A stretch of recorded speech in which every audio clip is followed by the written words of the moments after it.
Je suis Magali Bossuit et je suis professeure documentaliste au lycée Jules Fil à Carcassonne.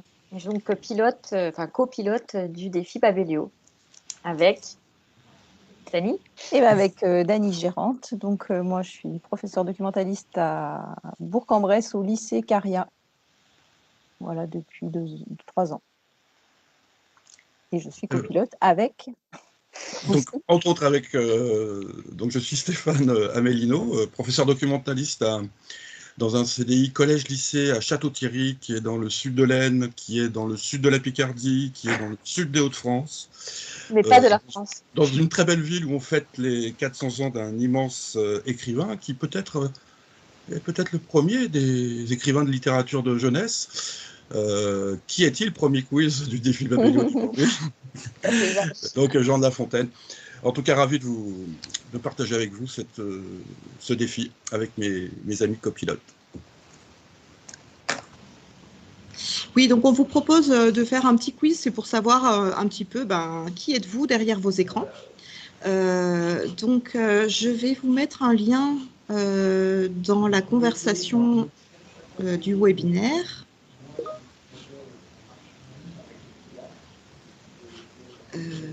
Hop. Voilà. Je copie le lien et comme ça, vous n'aurez qu'à cliquer sur le lien et vous aurez accès au sondage qui est sur la plateforme WooClap, que vous connaissez peut-être, vous avez peut-être déjà utilisé ça dans les formations. WooClap, c'est une plateforme qui permet de faire des petits sondages en ligne. Vous n'avez pas besoin de vous connecter, vous suivez juste le lien wooclap.com/babelio2122. Et je vois qu'il y a déjà des gens qui répondent. Je vais partager d'ailleurs mon écran, comme ça on verra le sondage se remplir en direct. La première question, c'est qui êtes-vous? Je partage mon écran. Vous me direz si vous le voyez en principe là. Oui, on voit. Là, donc professeur documentaliste, prof de lettres, prof des écoles, bibliothécaire ou autre. On va demander de préciser ce qui Il n'y a pas de prof de maths, comme c'est étrange. Dans autres, on peut faire rentrer plein de choses. Je ne sais pas. Peut-être que Oui, les personnes qui ont répondu autres peuvent préciser d'ailleurs si elles veulent bien ouvrir leur micro ou si elles veulent préciser dans le chat peut-être. On voit prof de maths justement. Ouais. Super, génial. Je suis ravie. Vraiment ravie. J'ai un Génial. voyage scolaire avec mes élèves du défi Babelio et avec le prof de maths de la classe, c'était génial. Génial. Alors, on va passer à la question suivante. Et donc, la question suivante, c'est est-ce que vous avez déjà participé au défi Babelio? Alors, j'ai mis 3 réponses. J'ai mis oui, non, mais j'aimerais bien, ou non, et je viens juste par curiosité. C'était pour introduire des nuances.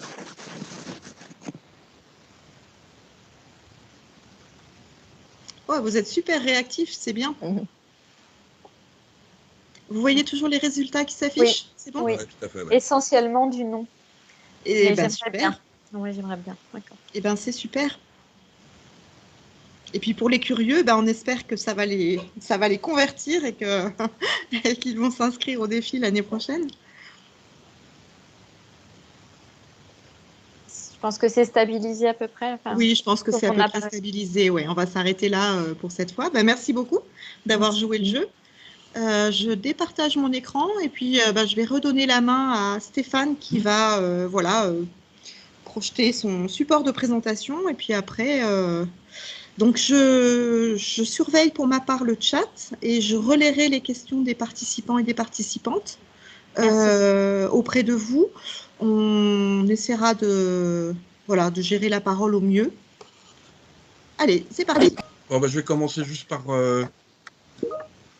la présentation du sommaire, de tous les points qu'on va voir ensemble avec mes copilotes.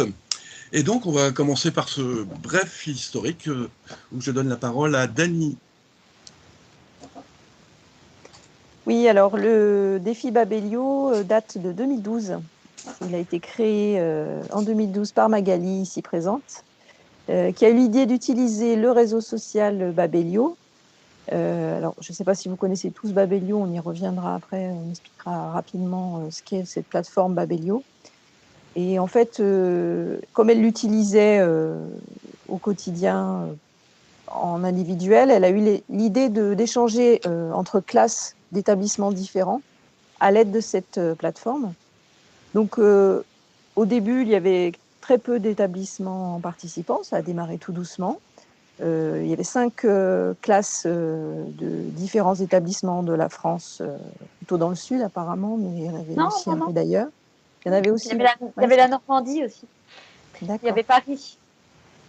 Et Niort. Et donc, à partir de là, petit à petit, le défi a grandi, victime de son succès, bien sûr, et ça est allé assez vite, puisque le deuxième niveau junior a été créé en 2015.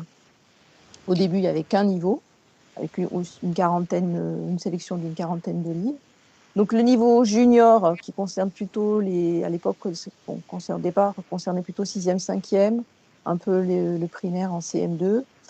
Est créé donc en 2015 et sur une forte demande des participants, nous avons créé en 2018 un nouveau niveau, 5e, 4e, qu'on a baptisé le niveau ado. Voilà, donc aujourd'hui, il y a 3 niveaux juniors. Donc le junior, ça concerne CM2, 6e plutôt. Le niveau ado qui concerne 5e, 4e. Et le niveau ado plus qui concerne les 3e et le lycée en général. On peut aller jusqu'au BTS, pourquoi pas. Voilà pour les différentes étapes. Donc là, il y a aussi un niveau qui est en gestation, qu'on est en train de mettre en place, qui sera piloté par les pilotes actuels qui vont s'occuper plus particulièrement de ce niveau. C'est une sélection pour les ULIS et les SECPA. Donc, une sélection adaptée, on en reparlera peut-être quand on abordera les sélections.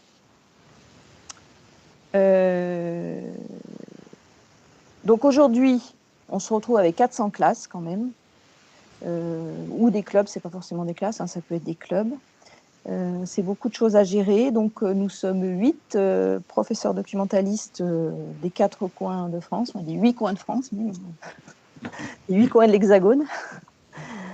Donc, en fait, on est tous bénévoles. Donc, on demande aussi un peu de tolérance de la part des participants parce qu'on essaye de surnager au milieu de toutes ces choses à faire. On prend sur notre temps libre pour répondre aux interrogations, mettre à jour le site, préparer des tutos, des fiches, des questions, des formulaires. Bon, ça prend beaucoup de temps, mais on est content de le faire parce que voilà, on est tous... on aime tous ce défi Babelio et on a envie de le faire vivre. Et grâce aussi aux personnes qui participent, ça permet aussi de le faire vivre, il n'y a pas que les pilotes qui partagent leurs outils, il y a aussi, on le verra tout à l'heure, il y a aussi beaucoup de participants qui partagent. Voilà, je crois que j'ai fait le tour de l'historique. Alors, ce qu'on propose à la fin de chaque partie, si les participants de cette formation ont des questions, et après on passe à la seconde partie. Peut-être remets le sommaire pour que les gens voient aussi ce qu'on va faire ensuite. Parce qu'il y a peut-être des questions qui vous viennent et auxquelles on va répondre plus tard dans les autres parties. Donc là, la question, c'était essentiellement sur le niveau Ulysse, SECPA, qu'ils n'ont pas encore vu passer. Pour la simple et bonne raison, comme l'a dit Dany, c'est que c'est en gestation. La sélection est en train de se faire. Et on ne sait pas encore qui tout à fait pilotera au final. Enfin, on a une petite idée quand même, mais bon, voilà. Donc, vous allez voir passer l'information de toute façon très prochainement. Donc, on va passer aux principes et objectifs.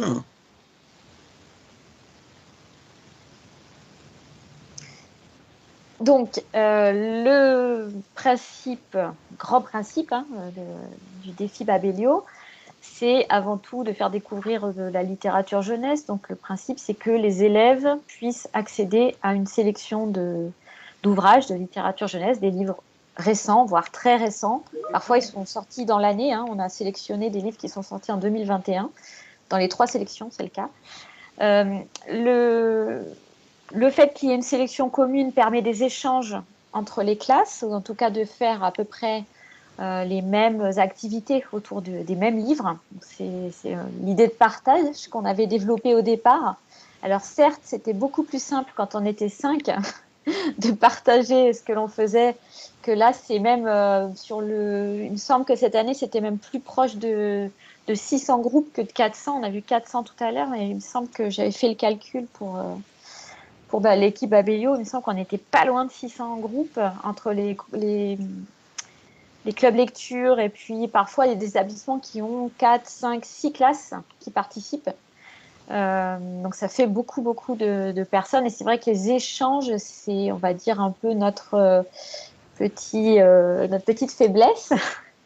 Actuellement, les échanges sont plus difficiles entre les classes, alors qu'au début, c'était un petit peu plus simple. Donc l'idée, c'est que les élèves puissent découvrir cette sélection, donc de 30 à 40 livres. Donc on en parlera tout à l'heure, puisque selon le niveau, il y a plus ou moins de titres. C'est une sélection qui est très variée. On a des romans, on a des BD, on a des mangas, donc il y en a vraiment pour tous les goûts. Et à partir de cette sélection, on va proposer aux élèves de faire différentes activités ensemble. Donc là, l'idée importante, c'est que les élèves ne sont pas en compétition à l'intérieur de la classe, ils sont plutôt en coopération ou en collaboration. Ils sont en compétition avec d'autres classes ailleurs. Donc l'idée vraiment de collaboration, pour nous, elle est importante au sein de la classe. Les défis, ils vont les relever ensemble. Alors, ils peuvent se partager les tâches, ou alors ils peuvent les faire ensemble. Donc, c'est collaboration, coopération, ça sera à vous de décider. Et puis, surtout, c'est un défi qui dure tout au long de l'année, qui part de septembre et qui se termine en mai, voire début juin. Ça permet de créer une espèce de solidarité dans la classe, et de créer un vrai groupe classe. Alors, à titre personnel, moi, je l'ai observé tous les ans. La classe de seconde avec qui je participe est toujours la classe, c'est les enseignants de discipline qui me le disent, la classe où il y a le plus de solidarité. J'insiste un peu sur ça parce que je trouve que c'est quelque chose d'important. On l'a dit tout à l'heure, les classes peuvent participer, donc ça peut être un groupe classe, mais aussi ça peut être un club lecture. Donc il ne faut pas se dire, bon, moi j'ai pas de classe qui veut participer, j'ai pas de collègue qui veut travailler avec moi, ou il n'y a pas le temps, ou voilà, ou c'est un trop gros projet, ça va durer toute l'année, donc je ne vais pas le faire. On peut très bien décider de monter un club lecture avec quelques élèves qui sont super intéressés, pardon, intéressants aussi sans doute, mais intéressés, et le faire avec le club. Hein. Je pense que tous les trois, on a eu cette expérience-là. Je trouve même, si je peux me permettre d'ajouter, je trouve même que c'est intéressant de commencer par le faire avec un club, oui, pour démarrer, pour comprendre le fonctionnement du CDI, parce qu'on a moins d'enjeux avec un club. Bon, déjà, on a des élèves généralement motivés, même s'ils sont moins nombreux que dans une classe. Donc, ça prend bien, en général, la mayonnaise. Et puis aussi, en club, on se met moins la pression, je trouve, qu'avec une classe, avec un collègue, où on est peut-être plus au taquet pour réussir à tout faire dans l'année.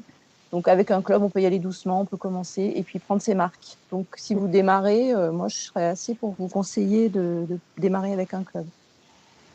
Et puis après, on peut aussi continuer avec un club, et puis l'année suivante faire avec une classe et un club, c'est possible. Il faut juste avoir un nombre suffisant de livres pour faire tourner dans les deux groupes. Alors, il y a une question, oui. Un groupe d'internes, oui, bien sûr. Bien sûr, un groupe d'internes, ça c'est même super. D'ailleurs, les vainqueurs pendant des années et des années étaient donc le club lecture de Saint-Énimie en Lozère.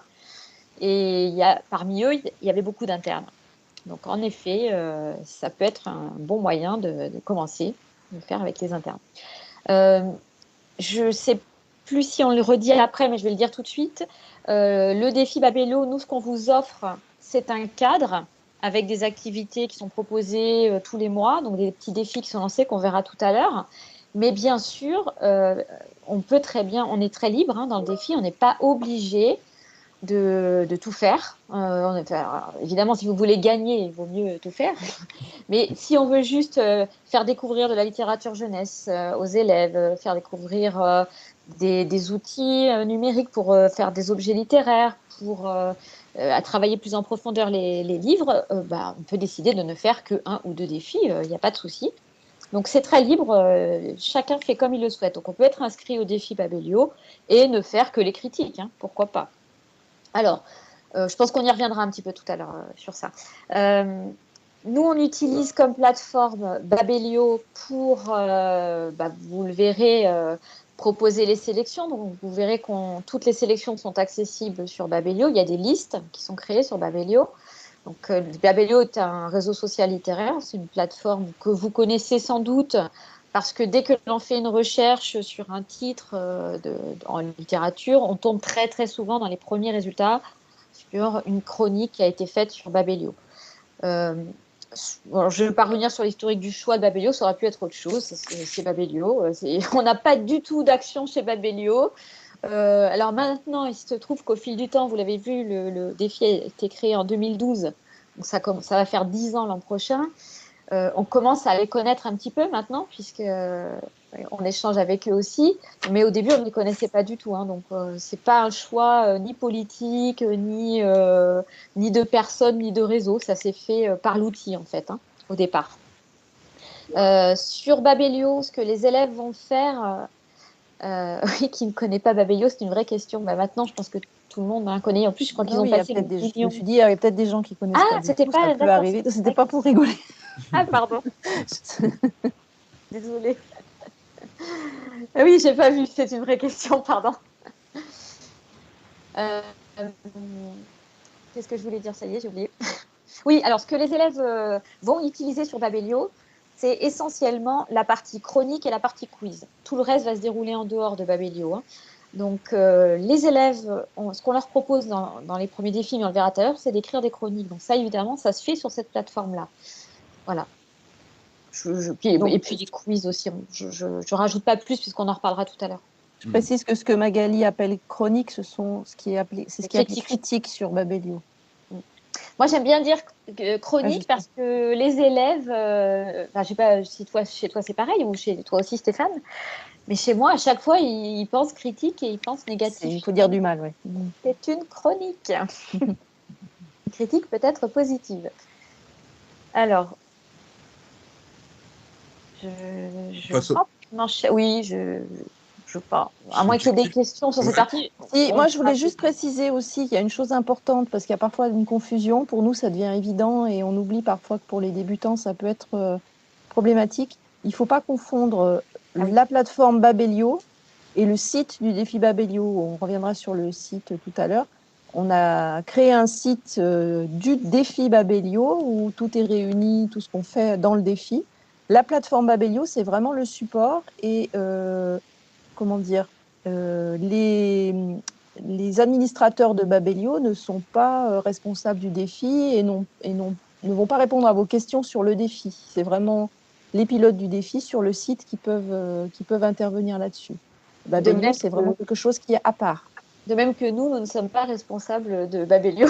Oui, de la plateforme. Ouais. Et comme je disais, on n'a pas du tout d'action chez Babelio, absolument pas. C'est aussi une question qu'on me pose régulièrement. Alors, quels sont les objectifs du défi Babelio? Évidemment, je viens de le dire, hein, faire découvrir des titres de littérature jeunesse à nos élèves, nos adolescents, donc des titres récents.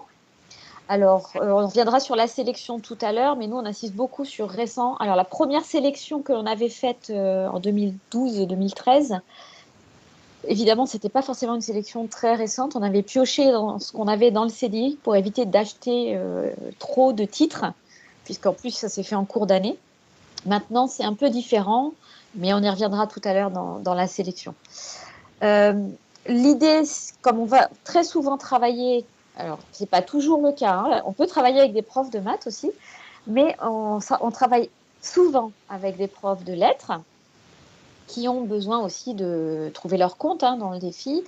Et puis pour nous aussi, en tant que professeur documentaliste, ce deuxième objectif, on va dire, il est transversal, hein, à la fois pour nous et à la fois pour les profs de lettres.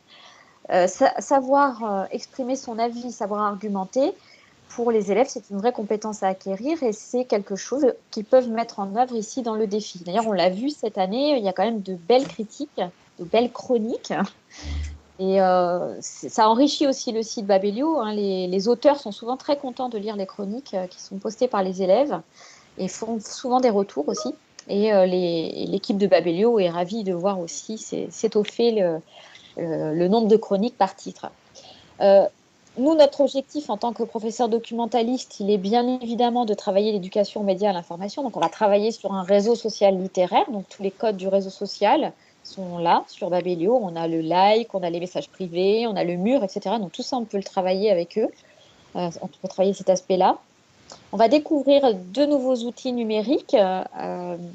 Alors, on en reparlera tout à l'heure, hein, mais des outils style Powtoon, Animoto pour faire des book trailers, ou alors WordArt pour faire des nuages de tags, ou alors on peut les faire travailler aussi sur Twitter. Parfois, alors, on le fait un peu moins ces dernières années, mais on l'a fait beaucoup au début. On avait fait des live tweets, on avait fait des échanges sur Twitter. Donc, on peut utiliser aussi ce réseau social-là. Le travail, toujours en éducation média à l'information, sur l'identité numérique, protéger ses données, savoir ce qu'on peut faire, ce qu'on ne peut pas faire, comment on parle aux gens sur un réseau social. Là, on peut le faire aussi. Et évidemment, échanger avec d'autres classes. Et comme je le disais tout à l'heure, c'est peut-être notre petite faiblesse. On a essayé plein de choses, mais pour l'instant, c'est compliqué encore de... On ne peut pas obliger les gens à échanger. Donc, parfois, ça marche, parfois, ça ne marche pas. Et puis... en tout cas, il y a cette possibilité qui existe d'échanger à travers ce réseau social-là, Babelio, qui est un réseau social littéraire qui est quand même assez sécurisé. On ne peut pas faire tout ce qu'on fait sur les autres réseaux sociaux non plus. Donc, c'est pour nous assez facile à gérer en tant que professeur documentaliste, puisqu'on on en reparlera, je pense, tout à l'heure. Stéphane, je ne sais pas si tu vas en parler. Oui, Bon, oui, oui, tout à voilà. fait. Donc, on en parlera tout à l'heure. Voilà. Alors, je vois pas le chat, il y a peut-être des questions sur. Alors, il y en a eu beaucoup, alors j'ai pas suivi trop. Peut-être Céline. Les questions, en fait, ont été répondues directement par Daniel. D'accord. Il y a eu une question de Maud qui voulait savoir si elle pouvait travailler seule, c'est-à-dire, voilà, elle est prof doc, mais ses collègues n'ont pas l'air hyper intéressés, et donc, bah, oui, on peut faire. Je pense que vous pouvez travailler seul Dans le avec une cadre d'un classe, avec un club, club, en AP, ou dans n'importe quel autre cadre. Visiblement, c'est tout à fait possible de faire comme ça. tout à fait. Et après, les profs, quand ils vont vous voir, ils vont être jaloux, donc ils vont vous dire C'est si, ça. finalement, je vais le Ouais, faire. c'est ça. Là maintenant, ils se battent. Et c'est moi qui fais le défi cette année. Oui, dans le Je- cadre de séance d'ennemi, ouais, effectivement. Vas-y, Stéphane. D'accord. Bien. Alors, là, on va voir donc les 8 défis qui sont proposés tout au long de l'année pour nos collègues, pour les équipes. Alors, tout d'abord, il y a bien sûr, on leur demande de créer une carte d'identité numérique de l'équipe. C'est-à-dire permet de présenter la classe, le club, donc sous forme carte virtuelle ou interactive. Alors pour que ce soit plus clair, je vous propose quelques exemples. Par exemple, un exemple dans le défi junior de cette année.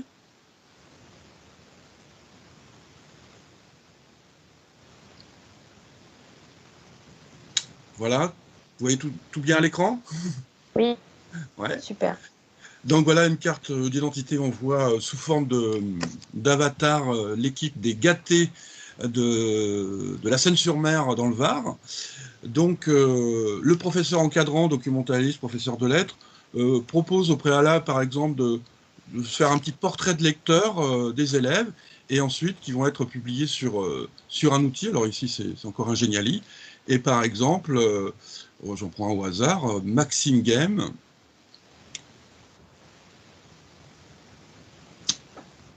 Voilà, petit portrait de lecteur pour la carte d'identité de son équipe. Souvent, on demande ce qu'ils aiment ou pas dans la littérature, ce qu'ils aiment ou pas dans leur vie quotidienne, pourquoi ils s'inscrivent, pourquoi ils sont intéressés par le défi Babelio. Et puis ensuite, alors chaque professeur décline cela comme il veut. Là, ici, par exemple, on a sur la carte d'identité de Maxime Game tout ce qu'il a réalisé dans les défis de cette année, par exemple. Alors, je vais vous montrer un autre exemple d'une carte d'identité. Les Anonybooks. Donc là, c'est une carte d'identité où derrière chaque silhouette, en cliquant sur chaque silhouette, chaque élève présente un petit peu son portrait de lecture, ses motivations, ce qu'il aime ou n'aime pas dans la littérature. Et ça permet donc, en publiant ces cartes d'identité, de les faire partager à tous les autres participants du défi Babelio.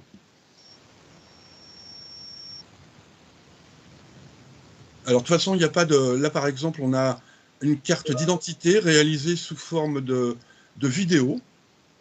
Je ne sais pas si je peux la lancer, si vous allez entendre ou voir. Là, ce sont une équipe de Casablanca. Casablanca. Est-ce que vous entendez? On n'entend pas le son, mais je pense que tu n'as pas activé inclure le son, tu sais, Stéphane. Ouais. Tu l'as peut-être pas fait au départ, du coup, Non, on je n'entendra pas le son.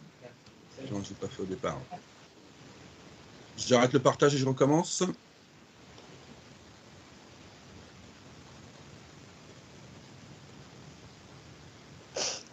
Je vais partager ça. C'était joli, hein. On était en fantôme avec Dani. Oui, c'était drôle. Alors, activer le son, inclure le son de l'ordinateur.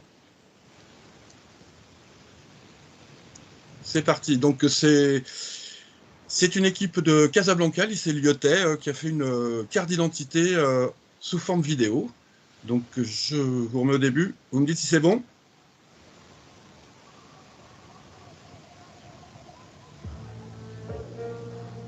Oui, c'est bon. Qui sommes-nous? 26 garçons et filles d'un pays de chaleur, moyens et bons lecteurs à toute heure, mais ce n'est pas un leurre, nous sommes les 1001 lecteurs. De Casablanca et du lycée Lyoté, nous arrivons pleins d'audace et de brio.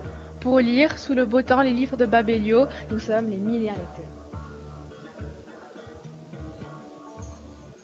Gentils, dynamiques et parfois bruyants, nous sommes impliqués ou simplement. Parfois aussi amateurs de grands vents, nous sommes les 1001 lecteurs. Nous, la classe de 302, en direct du Maroc, animés et majestueux, nous vous ferons découvrir la fougue et le merveilleux. Nous sommes les 1001 lecteurs. Qui sommes-nous? Mamoun, Yazid, Saïma, Mia, Sarah et Reda. Mais aussi Ryan, Myriam, Adam, Rim, Ryan, Mamoun et Yasmine. Également Inès, Marie-Inès, May, Iliane, Mathéo et Éline. Hillel, Philippine, Rania, Marwa, Laetitia, Reda, Louis, Feriel, Cyprien et Victoire. Qui sommes-nous? Nous sommes les 1001 lecteurs.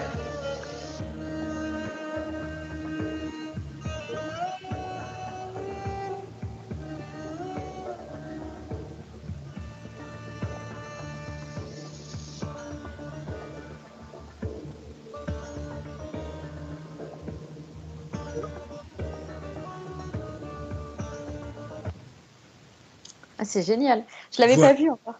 C'est bien parce qu'en fait, je suis allée présenter le défi Babelio à Rabat, au Maroc. Et la collègue de Casablanca, elle était super partante. Je suis ravie. Oui, donc là, on voyait bien, rien que pour ce premier défi, par exemple, la carte idée, chaque professeur encadrant choisit l'outil qu'il veut et donne les consignes qu'il veut aussi pour présenter. Il faut savoir que toutes ces cartes d'identité numérique des équipes participantes, on les invite à les publier sur un mur collaboratif pour que toutes les équipes puissent, au même endroit, les découvrir au fur et à mesure du calendrier de l'année. Hein. Et de toute façon, chaque équipe, chaque professeur peut la déposer quand il veut. Hein, il n'y a pas d'urgence de jusqu'au mois de juin. Ouais. Ouais. Je voudrais juste ajouter que là, on vous met un peu la pression avec des super productions.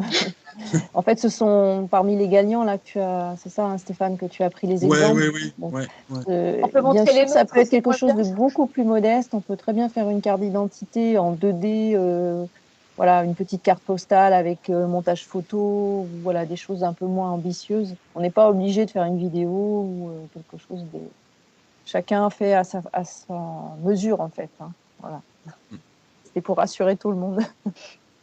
Alors, deuxième et troisième défi, qui sont très importants et qui sont à la base de l'esprit du défi Babelio, c'est bien sûr les critiques chroniques et les quiz sur la plateforme réseau social Babelio. Donc, c'est là où on va tous créer un compte commun et les élèves vont pouvoir, au fur et à mesure de leur lecture, déposer une critique ou réaliser un quiz. Alors tout de suite, pour que ça vous parle, je vais vous montrer un exemple. Nous partons voir une critique d'une équipe qui s'appelait les Coraux d'encre. Voilà. Donc ils ont mis toute leur production, tous leurs défis sur un Padlet. Et là, on voit les critiques Babelio. Alors, je choisis justement, par exemple, l'attaque des cubes fait par... c'est un titre de la sélection junior de cette année. Ça va vous renvoyer sur la critique d'un des élèves. Donc, le conte Babelio créé par les coraux d'encre. Et donc, une élève, Héloïse, a fait une critique sur l'attaque des cubes de Marine Carteron. Et ce qui est gratifiant pour les élèves, c'est comme vous le voyez ici, c'est quand l'autrice like et fait un petit commentaire de la critique. Ça valorise énormément les élèves. Donc un exemple de critique. Pour les quiz, on va prendre aussi celui-ci. Donc un exemple de quiz réalisé par un élève, toujours sur le même compte de cette équipe. Donc voilà à quoi ressemble un quiz. Les élèves peuvent poser 5 à 10 questions sur le livre lu, en proposant 3 réponses ou 4 réponses. Une, bien sûr, est bonne. À la fin, il y a un résultat. Et donc, que ce soit pour les critiques ou pour le quiz, l'équipe peut la partager, puisque c'est un réseau social, avec ses amis. Et ses amis, ce sont bien sûr les équipes inscrites au défi Babelio. Donc voilà un exemple de quiz avec 10 questions ici pour cet élève et cette équipe.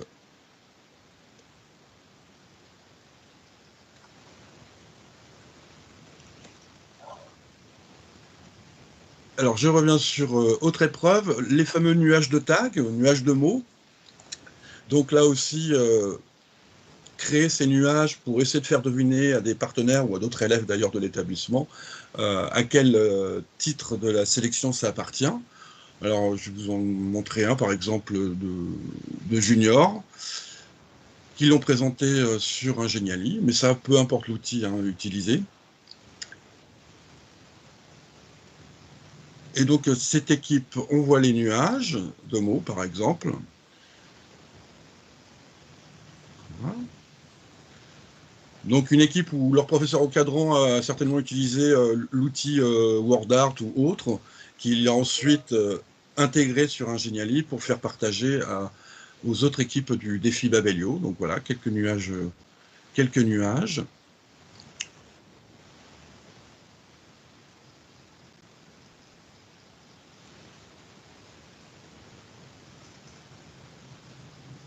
Alors, ce qui est intéressant aussi pour les nuages, par exemple, livre au professeur encadrant et à ses élèves de créer à partir des nuages de mots, de créer des quiz, comme ici, et par exemple les faire partager, les faire jouer aux autres équipes du défi Babelio. Alors, je ne répondrai pas car je n'ai pas lu ce livre. Mais voilà, tout le monde peut jouer à tout moment. Hein. C'est pas notre niveau. Alors, il faut préciser, on l'a pas précisé tout à l'heure, que Stéphane, Dany et moi, nous sommes plutôt sur le niveau Ado+. Alors, autre défi proposé, c'est les photos mystères ou photomontages. Chaque équipe peut réaliser des photos mystères ou photomontages. Alors, ça peut être vraiment des photos créées par des outils numériques. Ça peut être tout simplement des dessins réalisés par des élèves. Ça peut être des mises en scène des élèves par rapport donc à des éléments d'un titre de livre de la sélection. Donc voici quelques exemples du collège Valmy à Paris. Par exemple, ce photomontage par rapport au livre de la sélection, La Tresse de Colombani. Voilà, ça peut être tout simplement, on peut demander aux élèves chez eux ou dans l'établissement de préparer des objets qui symbolisent ou qui sont clés dans l'histoire ou dans le déroulement du livre lu.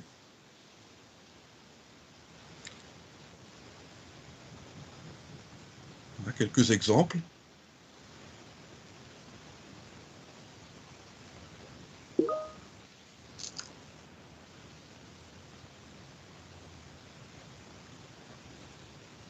je ne vais pas tous vous les montrer. Avec 40 titres, c'est la sélection Ado+. Et ces photomontages vont pouvoir aussi permettre d'alimenter ce qu'on appelle, nous, le grand quiz Insta-Défi. C'est-à-dire qu'on va sélectionner par niveau. Par exemple, pour les 30 titres du junior, on va sélectionner 30 photomontages faits par les élèves des différentes équipes, 35 pour le défi ado et 40 pour le défi ado+. Et un temps donné dans l'année, on va demander à toutes les équipes d'essayer de répondre sur ce grand quiz Insta-Défi. Alors je vous montre, par exemple, et là vous avez les réponses, hein, mais évidemment, il n'y aura pas les réponses. Vous avez, par exemple, l'Insta-Défi fait, le grand quiz Insta-Défi fait cette année pour le junior, le défi junior. Voilà.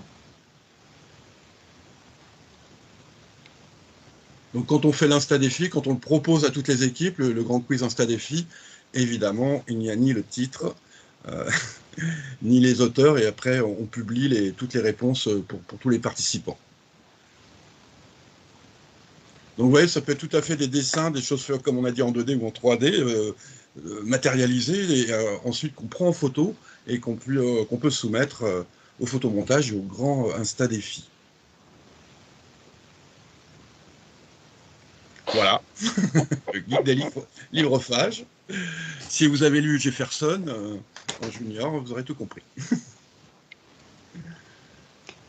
Voilà, donc un mélange de mise en scène des élèves, incrusté sur un décor numérique, etc. Donc là aussi, tous les outils sont libres pour être utilisés et créer ces photomontages, ces photos mystères. Ensuite, autre production numérique, alors là, c'est, je dirais, les figures libres du défi Babelio. C'est-à-dire que chaque équipe peut créer des créations alors numériques, oui, par exemple des book trailers, des booktubes, ça peut être des affiches publicitaires, ça peut être des web radios, des emojis, refaire des couvertures de livres. Alors je vais vous montrer par exemple en défi junior une des productions faites par les Stello Babelio. Et on voit par exemple qu'ils ont créé des mini booktubers. Donc à l'instar des fameux booktubes, les élèves font des youtubeurs en se filmant. Il faut bien préciser à ce moment-là que les professeurs encadrants, quand on lance le défi Babelio, pour tout ce qui touche droit à l'image, qu'on va diffuser sur Internet, il y a tout un cadre légal qui est signé par les parents pour qu'on puisse diffuser ces documents sur le net. Donc tout ça est prévu. Hein.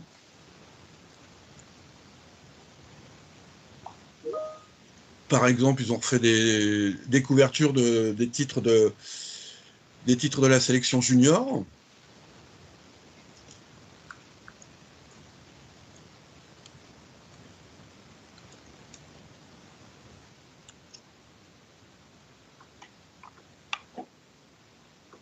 Ils ont par exemple fait les fameux bookface. Donc là, il y a vraiment une liberté pour tous les professeurs encadrants d'innover, pourquoi pas, sur des défis numériques. Donc les fameux bookface. Alors par contre, ce qui est intéressant, certains ont créé des histoires, inventé même des poésies à partir des titres de la sélection.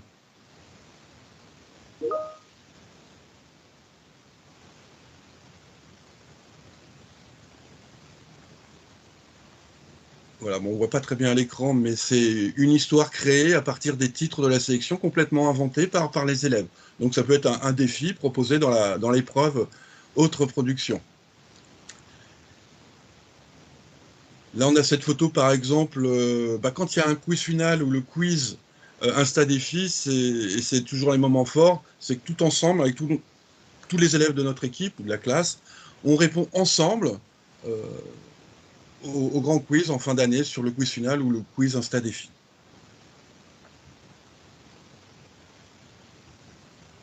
Et enfin, je viens un peu de l'évoquer, l'ultime épreuve en fin d'année, hein, qui se déroule à partir de fin mai, début juin, c'est le grand quiz final.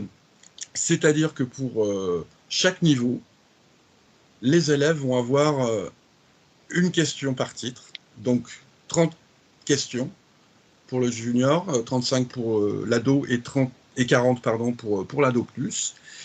Et ça va générer évidemment un résultat qui rentrera dans l'évaluation en fin d'année par le jury. Alors je vous montre par exemple le quiz final ado. Donc vous voyez bien sur la gauche les 35 questions, un par titre. Et ensemble, donc généralement sur vidéoprojecteur, etc., avec l'équipe, avec la classe, avec le club lecture, on répond ensemble.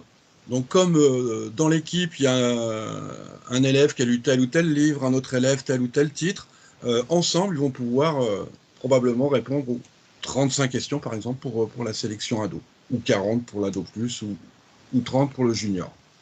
Donc voilà à quoi ressemble un quiz final. On précise que peut-être que les participants peuvent céder des livres pour répondre. On peut avoir les livres sous les yeux pour répondre sur des questions assez pointues. Parfois, il faut vérifier dans les livres en fonction de leurs souvenirs, mais c'est parfois difficile de répondre spontanément. Oui, cette année, on a un peu élevé le niveau des questions. On peut peut-être préciser aussi que là, le quiz, il est sur Babelio, le quiz final, mais que comme les réponses sont données de suite et que parfois on fait travailler plusieurs classes ou plusieurs groupes et qui peuvent s'échanger les réponses entre eux, cette année, on a pris la décision de faire le quiz en premier sur Cuisinière, donc du Canopé. Donc là, les élèves, ils auront la réponse qu'après coup. Et on a publié sur Babelio uniquement le lendemain de la clôture du défi, le quiz. Le grand quiz, oui. Le grand quiz, oui, pardon. Donc voilà, donc ça fait 8 épreuves en tout, que à la fin de l'année, toutes ces productions vont être déposées dans un tableau de partage. Toutes les équipes, les professeurs encadrants vont déposer un endroit qui sera un document de partage qu'on soumet à tous les participants. Et comme ça, ça pourrait être évalué en fin d'année par le jury, mais on reviendra là-dessus sur les gagnants et comment on peut gagner le défi Babelio. Alors, on a eu pas mal de questions. Ouais. On a eu pas mal de questions, mais en fait, il y a des questions qui sont revenues. Donc, je pense que je vais pouvoir regrouper des choses. Et puis, il y a des questions aussi où il y a eu des échanges, parce que Dani et Magali étaient au taquet, elles répondaient tout de suite. J'en ai d'autres. Alors, il y a eu la question du compte Babelio. Vous confirmez bien, c'est un compte Babelio pour le groupe. Oui. Très la important. Classe, le club Alors lecture. ça fait le lien, excuse-moi de te couper Céline, ça fait le lien avec ce dont on parlait dans une autre question, c'est-à-dire le RGPD. Voilà, c'était ça l'autre gros point. C'est voilà, il y a eu plein de questions autour de la protection de l'identité numérique de nos élèves, du RGPD. Il y avait une collègue qui disait, par exemple, dans son académie, ils n'ont pas d'autorisation d'utiliser Geniali dans le cadre scolaire. Et puis, il y avait aussi une question sur le terme d'Insta-défi a interpellé quelques collègues qui se sont demandé s'il était obligatoire de créer un compte Instagram. Alors, voilà. J'ai noté. Alors, si tu peux me permettre, je vais répondre d'abord sur le compte classe. Le compte classe, c'est évidemment un compte classe, parce qu'on l'a dit tout à l'heure, c'est un défi où il y a de la solidarité dans la classe. Donc et puis, c'est l'image de la classe qui est présentée dans le défi. Donc, le but, c'est qu'ils aient un compte commun. Donc, un compte classe. Donc là, n'apparaissent pas les prénoms, les noms des élèves. C'est pour ça que c'est tout à fait réglementaire au niveau du RGPD, parce qu'il n'y a pas de possibilité de retrouver les élèves par ce biais-là. Donc, le compte classe, on l'a peut-être oublié de le dire, mais c'est le premier défi des encadrants, parce qu'il faut faire créer le compte aux élèves. Donc, leur faire trouver un avatar, leur faire trouver un pseudo, leur faire trouver une biographie qui décrit le groupe classe. C'est pas toujours facile et ça prend du temps. Ça, c'est un premier point sur lequel je voulais revenir. Si on fait participer plusieurs classes, il faut faire plusieurs comptes, absolument. Oui, parce que du coup, ils vont chacun participer avec leur groupe. Et nous, dans notre tableau dont parlait Stéphane à la fin, qu'il faut remplir, chaque groupe va remplir sa partie. Je ne sais pas si vous voulez compléter, peut-être Stéphane et Dany, par rapport à ce que je viens de dire. Non, c'est parfait. Et pour l'Insta défi, alors ça s'appelle Insta défi parce que tout ce qui n'est pas logique est chronologique, comme je dis souvent dans mes formations. C'est parti de la 2e année. On travaillait avec un autre collègue qui a été pilote à un moment avec nous, qui ne l'est plus actuellement, mais qui continue de suivre de près le défi et qui a été un des premiers participants au défi. Et il nous a lancé ce premier défi sur Instagram où il nous a posté une photo et il nous a dit tiens, je viens de poster cette photo. Et moi, je lui dis ça me fait penser à Terrienne de Jean-Claude Mourleva. Et alors que ça n'avait rien à voir, hein, simplement, il y avait des éléments qui m'ont fait penser à Terrienne. Et là, tous les deux, on a réfléchi, on s'est dit, on pourrait faire ça en fait. On pourrait poster des photos et essayer de trouver de quel livre il s'agit. Donc, c'est juste parce que il a posté sur Instagram au départ. On l'a appelé Insta Défi, mais depuis, bien sûr, ça ne se passe pas du tout sur Instagram. C'est juste l'appellation que l'on a gardée. C'est parce qu'il s'agit de photos. Tu l'as bien dit, Dany. Et par rapport au RGPD, en fait, on peut utiliser tous les outils que l'on veut, même s'ils ne sont pas inscrits dans les registres des académies, ce n'est pas le problème. Simplement, il ne faut pas qu'apparaissent de liens avec les élèves. Si on publie simplement des productions sans dénomination précise des élèves, il n'y a aucun souci. Hein. Alors, il y a parfois des collègues qui utilisent des pseudos, qui demandent aux élèves de se trouver des pseudos, des noms de personnages, des choses pour signer les critiques, par exemple, sur Babelio. Bon, si on fait des chartes au début de l'année, des demandes on a des propositions comme ça de formulaires un peu clés en main, des demandes d'autorisation aux parents pour que les prénoms apparaissent, par exemple, sur le réseau Babelio. On peut faire apparaître les prénoms, ou sinon on met que des initiales. Bon, il y a des moyens de contourner ça. En tout cas, il y a un bon moyen, c'est de faire signer au départ des autorisations en fonction de ce qu'on veut faire, que ce soit pour l'image, on peut avoir parlé aussi de tout ça, du droit à l'image, etc. Mais en tout cas, pour identifier les élèves, il y a des moyens de contourner ça. C'est ça. Et pour le quiz final, c'était une des dernières questions que j'ai vues. Chacun fait comme il le souhaite hein, pour faire participer les élèves, mais bien entendu, vous avez droit au livre. Hein. Je suis désolée pour la participante là, qui disait qu'elle avait fait sur les souvenirs des élèves. Non, on peut bien entendu leur faire utiliser les livres. Hein. Alors, je ne sais pas si… Et d'autant plus nous, on ne va pas vérifier qui a utilisé ou pas. Alors, par exemple, comme l'a dit Stéphane, nous, on fait comme ça aussi. Moi, je mets des piles de livres sur les îlots. Ils sont par groupe, les élèves, et puis je fais passer au vidéoprojecteur les questions. Soit ils savent répondre de suite parce qu'ils s'en souviennent, parce que parfois, ils se souviennent quand même très bien hein, de la réponse. Et puis, parfois, ils ne s'en souviennent pas, ils savent à peu près, mais il faut qu'ils cherchent. Et dans ce cas, on revient après sur la question et on continue à faire défiler les questions. Merci pour ces réponses. Je crois qu'on a balayé l'essentiel des questions qui portaient sur cette partie. Très bien. Eh ben, on va passer aux sélections. Comment ça se passe? Comment ça s'organise? Ça se passe très, très bien. Ouais. À toi, Magali, je te laisse. Ok.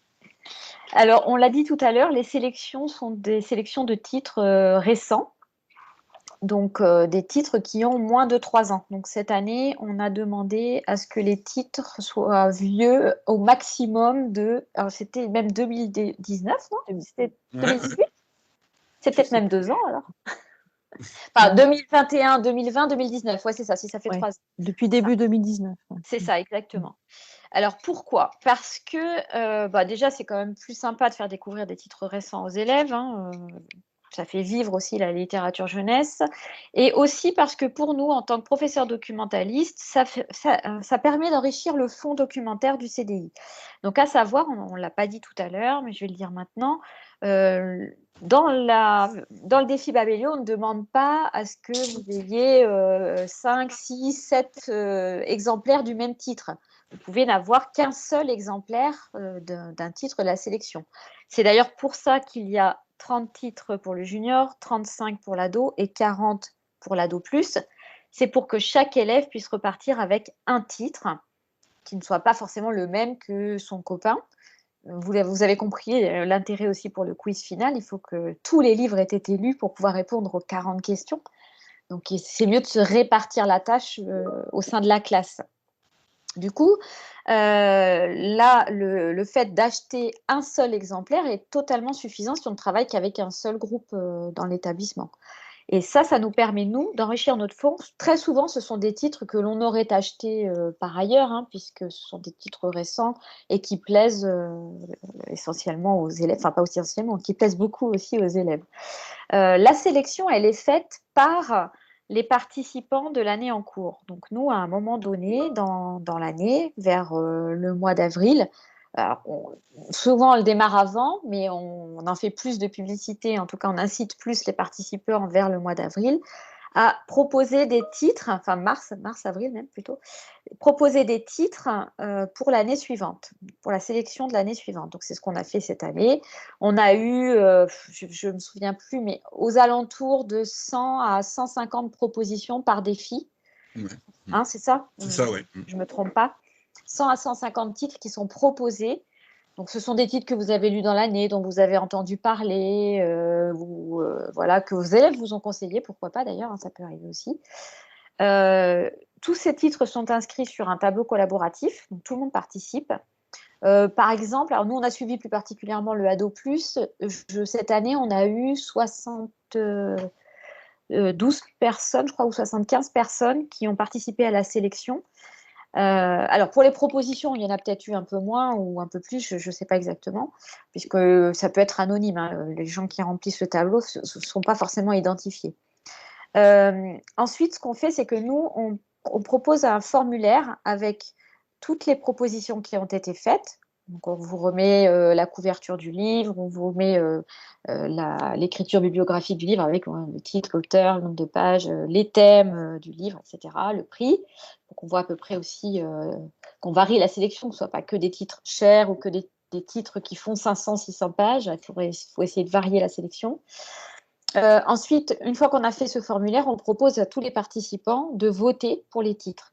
Donc, dans le vote, on demande à ce que vous nous disiez si vous voulez que le titre soit dans la prochaine sélection, donc oui ou non. Et on met une petite modulation. Si vous avez lu le titre, votre vote a plus de poids. Donc, si vous dites oui et que vous l'avez lu, ça va rapporter 2 points au titre. Alors que si vous nous dites non, je ne veux pas qu'il soit dans la sélection et je l'ai lu, ça fera moins 2 points au titre. Donc en fait, on fait une pondération, vous l'avez compris. Si vous nous dites oui et que vous n'avez pas lu, ça fait qu'1 point. Et si vous ne savez pas, ça fait 0 point. Donc tout ça, ça fait une pondération et ça nous fait une sélection qui est quand même, je trouve, assez équilibrée au niveau tant des propositions que de la qualité des ouvrages et de la variété des ouvrages. Ça fait 2-3 ans qu'on est vraiment très, très satisfait des sélections parce qu'on trouve que les titres sont de bonne facture et qui vraiment ils plaisent aux élèves et qui sont très variés. Il y a vraiment pour tous les goûts. Il y a des titres qui sont proches de la littérature générale, il y a des titres qui sont plus proches, alors, je parle de Ado+, hein, pour le coup, ou qui sont plus proches d'un niveau un peu plus collège, ou alors qui ce sont des mangas ou des BD, enfin voilà. Donc c'est très très varié, ça c'est hyper important. Tous les ans, on renouvelle 32 pour le. C'est 32 d'ailleurs pour chaque. Enfin, pas pour chaque, c'est 22 pour junior. Je suis bête. 22 pour junior, 27 pour ado et 32 pour ado plus sont renouvelés chaque année avec ce principe-là. Par contre, 8 des titres, donc 8 des titres, c'est-à-dire pour le ado plus, c'est ça, donc c'est 32 renouvelés et 8 titres qui restent, 8 titres pour le ado aussi et 8 titres pour le junior qui restent et qui sont les votes des élèves. Donc chaque année, les élèves, on leur demande de voter pour leurs 8 titres préférés sur chaque niveau. Et ces 8 titres-là restent. Donc il y a des titres qui potentiellement peuvent rester 2 ans dans le défi. Est-ce que j'ai fait le tour? Je ne sais pas si je suis très claire.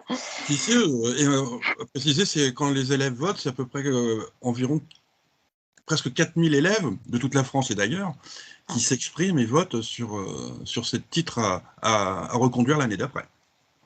Ce qui nous permet d'ailleurs d'élire le livre d'or de la sélection de l'année en cours. Donc cette année, par exemple, pour Ado+, c'est Féline de Stéphane Servant qui a remporté le plus de votes des élèves. Donc il reste dans la sélection et en plus, c'est le livre d'or de l'année. Donc comme c'est écrit, là je vous l'ai dit aussi tout à l'heure, c'est assez varié. On peut avoir des romans courts, voire très courts, des fois 40 pages, des romans plus longs, des romans de 500, 600 pages, des romans plus moyens de 100, 200 pages, et des BD, des mangas. Donc c'est ça qui est intéressant parce que dans une classe, si on choisit de travailler avec une classe, tous les élèves n'ont pas le même niveau de lecture et n'ont pas les mêmes envies de lecture non plus. Je reprécise encore, les thèmes sont variés, bien sûr, les genres aussi. C'est ce qui est le plus important, je pense, pour les élèves, c'est qu'ils puissent y trouver leur compte et qu'ils puissent s'identifier à un des titres. Très souvent, d'ailleurs, on a des élèves qui nous disent, moi, tous les ans, c'est mon cas, j'aime pas lire, et puis à la fin de l'année, ils vont dire, j'ai adoré mon livre. Donc ça, c'est quand même une petite victoire pour nous et qu'on apprécie tout particulièrement.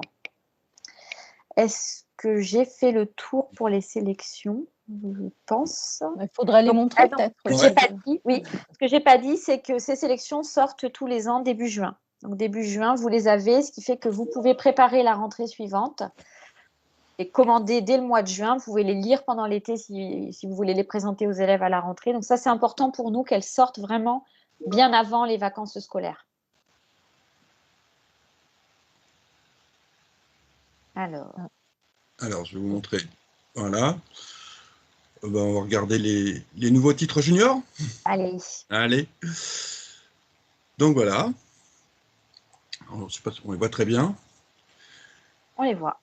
Et voilà, donc en cliquant sur les couvertures, ça vous emmène directement à sa chronique critique sur Babelio, pour se faire une idée.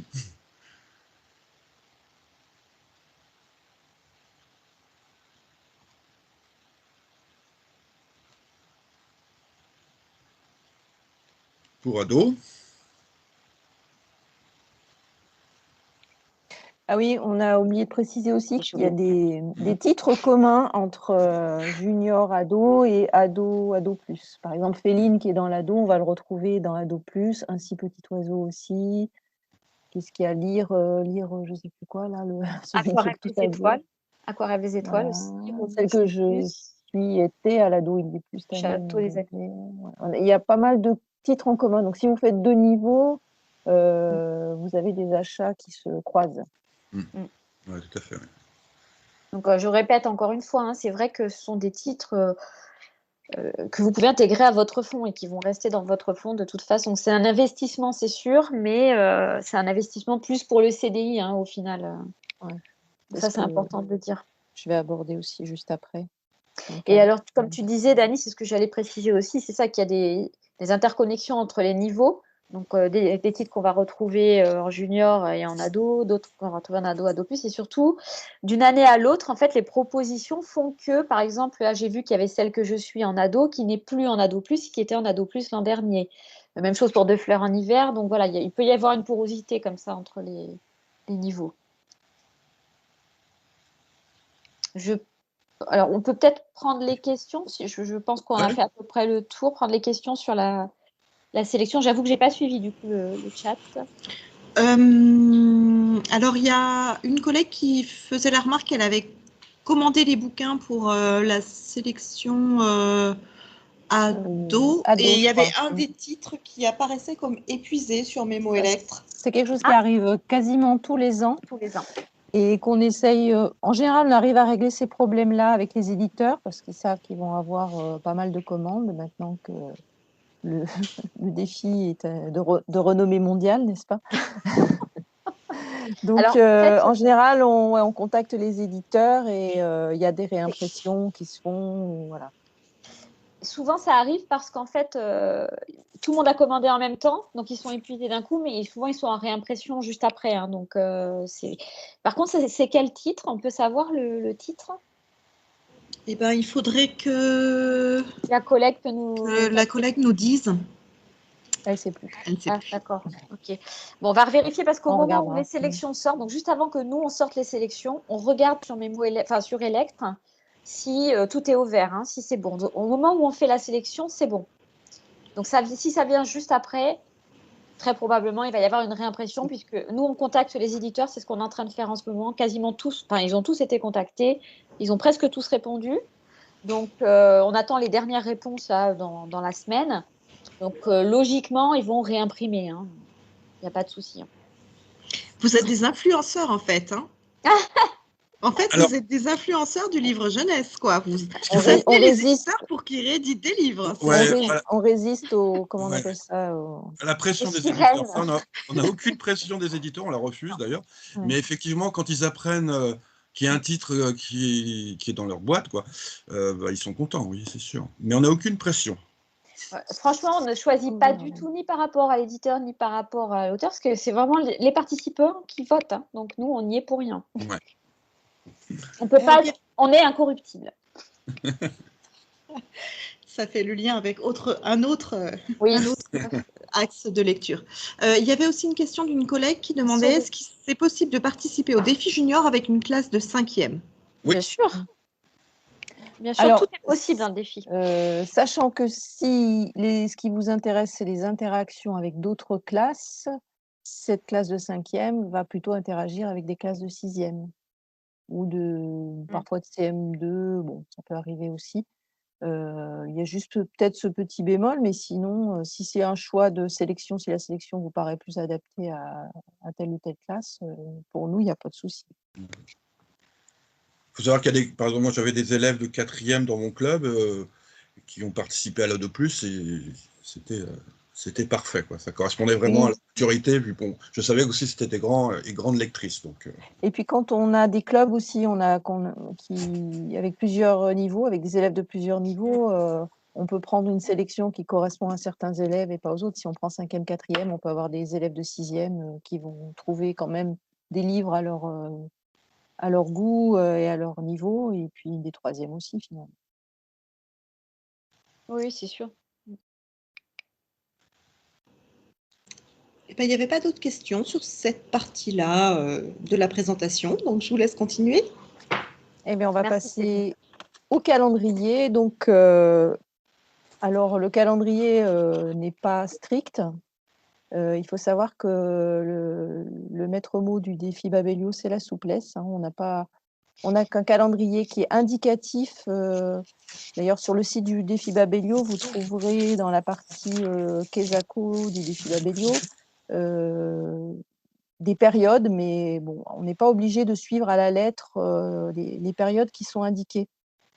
Donc, en fait, presque tous les défis peuvent être réalisés tout au long de l'année, quand ça vous arrange finalement.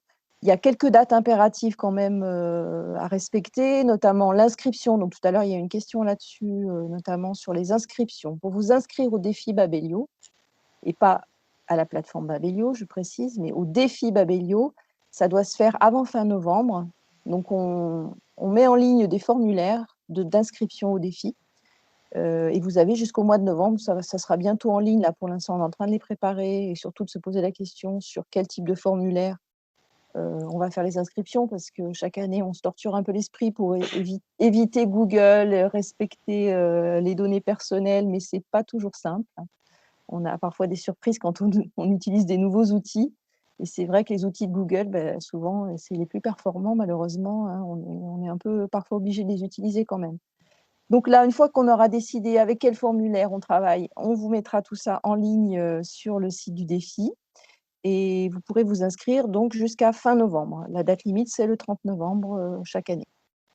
Donc ça, c'est une des dates impératives. Le compte Babelio des élèves, par contre, peut être créé plus tard. Là, il n'y a pas de date limite. Enfin, bon, évidemment, peut-être pas trop dépasser Noël non plus. Hein. C'est en général quand on s'inscrit. Encore qu'on peut prendre le défi au mois de janvier, hein, pourquoi pas, vu qu'on peut s'adapter à tous les impératifs, pourquoi pas. En tout cas, il faut être inscrit avant novembre au défi. Et ensuite, vous créerez votre compte Babelio avec vos élèves quand vous aurez la possibilité de le faire. Il y a une autre échéance importante à respecter si vous voulez participer à l'Insta Défi, donc au Photomystère. Il faut envoyer les photos avant une certaine date. En général, c'est au cours du mois d'avril. Donc ça, il faut suivre un petit peu, mais on envoie souvent des mails aussi pour rappeler les dates. Donc il y a une date limite pour envoyer les photos qui vont servir à créer le quiz, à créer le questionnaire InstaDéfi. Donc, et on sélectionne parmi, comme l'a expliqué tout à l'heure Stéphane, on sélectionne parmi les photos celles qui vont composer le quiz. Donc, ce quiz InstaDéfi et le grand quiz final sont mis en ligne, on va dire au début mai, fin avril, début mai, et il faut y répondre avant le 10 juin à peu près, 10-11 juin, c'est à peu près l'échéance finale de cette année. C'était le combien? Le 11. Le 11, c'était le 11, voilà. L'année dernière, ça devait être le 10. Oui. Donc, début mai, vous avez accès et vous avez jusqu'à cette date-là, 10-11 juin, pour répondre. Voilà, c'est les seules dates, en fait, qui sont vraiment bloquantes parce qu'il faut quand même qu'on ait une date limite pour pouvoir travailler ensuite sur les réponses et sur les résultats. En tout cas, les critiques, les quiz, les book trailers, les booktubes, toutes les productions autres, les nuages de tag aussi, ça, il n'y a pas de date, c'est quand on veut, dans l'année, quand on a la possibilité, le temps. Ça dépend aussi de votre projet et de ce que vous avez prévu. Voilà pour le calendrier. Donc oui, après, il y a la proclamation des résultats qui se fait fin juin. Tous les résultats sont donnés C'était ce week-end. date-là. Oui, ça vient de tomber. Je ne sais pas si on a des. Si on a pour le la podium, sélection, je montrer tu n'as le pas podium. parlé de la sélection, justement, je ne l'ai pas dit tout à l'heure, mais c'est. Ah oui, pour voter, voilà, pour faire les propositions. Ouais. Toutes les propositions, voilà aussi, on rappelle. Je vous ai dit mars-avril. Ouais, et après, on peut voter jusqu'au 31 mai. Et la sélection tourne en général le 1er juin, en tout cas dans ces eaux-là. Donc là, ce sont les enseignants participants de l'année qui sélectionnent donc les livres pour l'année suivante. On ne demande pas aux élèves, à part sur les 8 titres conduits, on ne demande pas aux élèves forcément une proposition. Après, ils peuvent vous en faire, hein, vous pouvez relayer. Alors le prix, on va y revenir après, parce que j'ai pris des notes pour en parler tout à l'heure. Alors, c'est le prix de quoi? Le prix de la sélection, je pense. De la sélection ou... Mais je vais parler aussi du fait qu'il n'y a pas de frais à part la sélection, dans les avantages après. Ouais. Ouais, sur la... Bien, on aborde comment s'organise l'évaluation du jury. À moins qu'il y ait des questions sur le calendrier. Les récompenses, on va en parler non, après. Il n'y a pas de questions sur le calendrier en lui-même. D'accord. Alors, comment on fait pour gagner, Stéphane? Alors, comment on fait? C'est grâce à un jury. Qu'est-ce qu'on gagne? Alors, déjà, comment on fait pour... Alors, comme ça a été dit là dans le calendrier, il faut que toutes les productions soient déposées dans un document de collecte pour les 3 niveaux. Et là, cette année, c'était à déposer au 11 juin. Et dès le lendemain et vers le 24 juin, à peu près, eh ben, il y a 30 professeurs documentalistes ou membres du réseau Canopé, volontaires, qui vont évaluer toutes les productions réalisées dans l'année. Donc c'est un travail gigantesque, présidé par un jury. Alors, comment ils évaluent, etc. Alors, je vais vous montrer cette capture d'écran. C'est pour l'ado. Donc, c'est juste le haut du tableau. Donc, vous avez à gauche le fameux compte Babelio des équipes, avec toujours beaucoup d'originalité sur les noms d'équipes trouvées. Et donc, il y a une évaluation sur 10 pour la carte idée, 10 pour les nuages, une note sur 20 pour les critiques, parce que c'est quand même très important, et c'est l'esprit originel du défi. Une note sur 10 pour les quiz réalisés sur la plateforme Babelio. Une note sur 10 pour toutes les productions, autres productions, pour les photomontages, et puis bien sûr, il y a les résultats du quiz final et du quiz InstaDéfi, qui sont aussi sur 10, et un total de points de 90 points. Donc, après cette évaluation, ça nous permet, enfin, au jury, ça permet de sortir pour chaque niveau un podium, donc 3 prix, 3 lauréats. Plus cette année, on a soumis un prix spécial pour les plus belles critiques, et puis un prix spécial pour l'originalité, la créativité des autres productions. Donc voilà, donc c'est beaucoup d'évaluations. Est-ce que toutes les équipes inscrites sont évaluées? Eh bien non, parce que ça ferait tellement d'équipes, et puis il y en a pas mal qui abandonnent dans l'année quand même, quelques-unes, et donc on est obligé de resserrer les critères pour que les équipes puissent être soumises au jury. Hein. Par exemple, cette année, c'était bien sûr d'avoir un compte Babelio, bien sûr d'avoir fait des critiques, des chroniques et des quiz, et bien sûr aussi avoir fait les 2 grands quiz, hein, Finale et Insta Défi. Et selon le nombre, par exemple, en junior et ado, il y a beaucoup d'inscrits, donc on demandait un minimum de 60%, 6 sur 10 si vous voulez, au quiz final pour avoir une chance d'être rentré dans les critères d'évaluation. Donc voilà, pendant 10 jours, c'est des volontaires de toute la France qui évaluent toutes ces productions. Et enfin, une fois que les lauréats ont été choisis, évalués, il y a un podium, et donc ils vont recevoir, enfin l'établissement, le CDI, des tablettes, enfin une tablette par... tu me corriges, hein, Magali, s'il y a des erreurs, mais c'est une tablette pour le premier prix, des liseuses et aussi des chèques lire. Il faut savoir aussi que Babelio, la plateforme Babelio, en contact avec les éditeurs qui ont été sélectionnés et qui font partie des sélections du défi Babelio, envoie aussi des ouvrages, des mugs, un tas d'objets pour des élèves récompensés. Je tiens à préciser quand même que tablettes, liseuses et chèques lire sont financés par une subvention donnée par Canopé. Donc merci Canopé.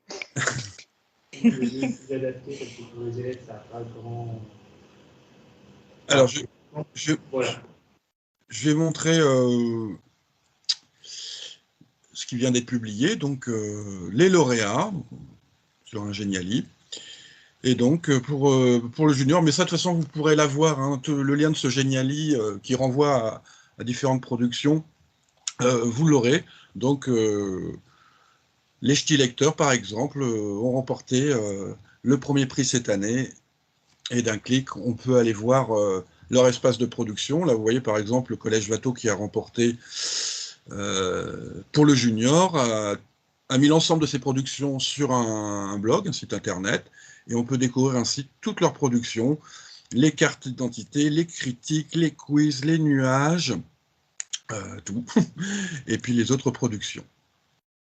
Donc tout ça, vous pourrez y avoir accès, et ça donne une idée de la souplesse et de tout ce qu'on peut faire dans le défi Babelio. En ado, les heureux lauréats.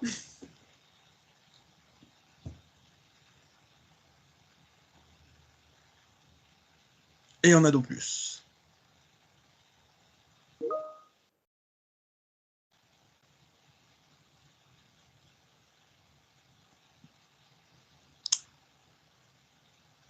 Voilà pour le jury et les gagnants. Est-ce qu'il y aurait des questions sur cet aspect-là? Il y a une question de Lynn qui dit « Ils n'ont mis que le lien vers leur site dans votre document de collecte ». Alors, je ne suis pas bien sûre, moi, de comprendre la question, mais...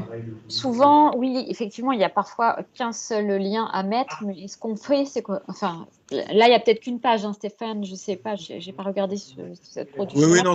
Oui, vas-y. Par exemple, moi, je le mets sur EasyDoc, et sur EasyDoc, il y a plusieurs pages. Il y a une page pour les quiz, une page pour les nuages, enfin, pas une page, hein, vous avez compris, une sous-rubrique.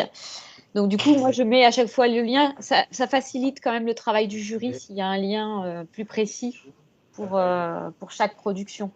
Alors, sauf si c'est sur une seule page, sur un mur. Et dans ce cas, c'est compliqué, mais c'est quand même rare. En général, même sur un blog, il y a plusieurs pages. Donc, c'est mieux de... Parfois, c'est des padlets. Il y a pas mal de collègues qui font des padlets. Oui, là, dans ce cas, c'est assez visible sur un padlet. Après, il y a des colonnes avec les quiz, les critiques, les nuages de tag. le jury après peut retrouver les Voilà. choses. Mais, Le but, c'est quand même de faciliter la tâche du jury qui est bénévole, on le rappelle. Ils font un travail considérable et vraiment, il faut les remercier pour ça. C'est pour ça que on ne peut pas prendre en compte la totalité des productions, surtout en junior, en ado, parce qu'il y en a vraiment beaucoup, beaucoup, beaucoup, beaucoup. Alors, il fut un temps où le jury était aussi les pilotes. Ouais. Mais bon, c'était un temps où il n'y avait pas 400 C'est ça. participants, 400 classes participantes. Et ce qui était ennuyeux pour nous, c'était que on ne pouvait pas récompenser nos classes parce qu'il y avait un peu une sorte de comment on Conflit appelle ça? d'intérêt. Ouais, conflit d'intérêt. Donc, on se permettait pas de faire gagner nos classes et du coup, c'était un peu frustrant pour nos élèves vu qu'on participe aussi au défi Babelio.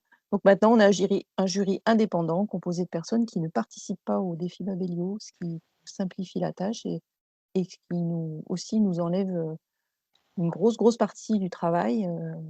En plus, ils Ah. étaient nombreux cette année, heureusement, parce que Et il y avait une question tout à l'heure dans le chat, j'ai vu, est-ce qu'on peut participer à l'ado plus et être jury dans le junior ou dans le ado? Alors, je ne sais pas si j'ai bien compris la question, mais oui. je pense que c'était ça. Pour moi, je dirais oui, parce qu'on n'est pas sur le même niveau, donc après tout, pourquoi pas? Sauf si éventuellement il y a une équipe de l'établissement qui participe à un autre niveau. Oui, bien Mais sûr. bon, mais oui, bien sûr. Ouais. Ah voilà, elle me dit oui, c'est ça. Donc, si vous participez à l'ado plus et que vous jugez le junior, il n'y a aucun souci.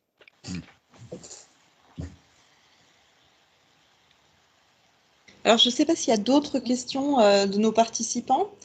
Moi, je voudrais juste rajouter un truc sur le travail d'évaluation. Ah oui, Céline, vas-y. Il s'est trouvé que j'ai été de jury d'évaluation du défi Babelio ces 3 dernières années, en fait, puisque je suis prof doc à la base. Hein. Et quand je suis arrivée chez Réseau Canopé, j'ai été sollicitée pour le défi Babelio, auquel j'avais jamais participé en tant que prof, et j'avais très envie, donc du coup, c'était bien. Et c'est un travail de fou. Parce que les délais sont hyper contraints. En général, on a une dizaine de jours pour évaluer tout ça. Et cette année, j'étais sur le niveau Ado+, et notamment sur les critiques. Et quand j'ai vu le nombre de critiques produites par les établissements, c'est incroyable. Et c'est un travail hyper intéressant. Hein. C'est très scientifique. On a des grilles d'évaluation. On est 3 jurys par catégorie. On se concerte avant de donner notre note finale. On discute le bout de gras sur certaines productions. Il faut parfois argumenter. Et ce que je trouve génial, c'est que moi, qui ne suis plus en établissement scolaire, mais qui ne connaissais pas 39 des 40 bouquins de la sélection, j'ai envie d'en lire plein cet été, quoi. Et donc, rien que pour ça, je remercie les élèves et leurs professeurs qui m'ont donné envie, en fait. Certaines critiques donnent vraiment envie de lire les livres. C'est un travail très, très enrichissant, en fait. Donc, voilà, si parmi vous, il y en a qui ne participent pas au prix l'année prochaine avec leurs élèves, mais qui veulent être jury, c'est vraiment quelque chose de bien de voir ça aussi de l'autre côté, et puis de voir la créativité des classes qui sont dans le défi, quoi. Il y en a vraiment, on a parlé de l'originalité des noms des groupes, mais il y en a qui, dans leur présentation, arrivent à faire des choses vraiment très originales. Et puis, les nuages de mots-clés sont très chouettes, les photomontages, enfin vraiment, c'est vraiment... C'est riche. C'est très, très riche et ça donne envie. Donc, je crois que l'objectif est atteint. Ah, merci, vraiment, ça fait super plaisir ce retour. Surtout le fait que nos élèves t'aient donné envie de lire, ça c'était quand même super chouette. Hein. Ça fait plaisir. Ouais. Et oui, tu l'as précisé, Dani, la coordinatrice du jury, c'est Barbara Lou. Et alors, qu'est-ce qu'on peut dire sur Barbara? C'est notre déesse. Vraiment, on peut l'applaudir. Vraiment, elle est trop chouette. Ouais, elle fait un travail vraiment très, très impressionnant. Et c'est vrai que tout est piloté depuis le Canopé de Montpellier, mais il y a des membres des différents ateliers Canopé un peu partout en France qui sont un peu sur le terrain pour ça. voilà, elle a tissé un réseau de gens vraiment très très variés. Donc voilà, il y a des enseignants, il y a des personnels canopés, dont beaucoup sont d'anciens profs, hein, et voilà, ça fait qu'on a des jurys qui sont bien équilibrés. Et je pense, voilà, bon, vraiment, c'était super intéressant de participer à ça. Chouette. Alors, on va passer aux avantages du défi Babelio, mais bon, bien qu'on en ait déjà beaucoup parlé au fur et à mesure de toutes nos interventions. Bon, le premier avantage, il est financier, même si on a parfois la critique qui nous est faite du tarif des sélections. C'est vrai que pour acheter une sélection de 40 livres, par exemple, pour l'Ado Plus, bah, c'est un peu coûteux. Mais il faut savoir déjà qu'il n'y a pas d'adhésion, il n'y a pas d'association du défi Babelio, donc tout ça est libre. Et vous pouvez d'ailleurs acheter vos livres où vous voulez, dans n'importe quelle librairie. Votre librairie habituelle fait très bien l'affaire. Donc le budget à prévoir, c'est vraiment uniquement le coût de la sélection. Sachant, comme l'a dit Magali tout à l'heure, que cette sélection, elle n'est pas perdue. Vous avez normalement, si vous travaillez avec une classe, vous avez un titre, un livre un exemplaire de chaque livre, pardon, je vais y arriver. Donc, vous n'avez pas des doublons ou des livres en 3-4 exemplaires comme on peut avoir dans un prix classique, dans des défis lecture où on est obligé d'acheter plusieurs livres du même titre et qui parfois restent dans les réserves et dont on ne sait plus quoi faire après. Donc là, bon, si on fait plusieurs classes, effectivement, ça peut être bien d'avoir des livres en double. Moi, je sais que cette année, par exemple, j'ai travaillé avec 3 classes.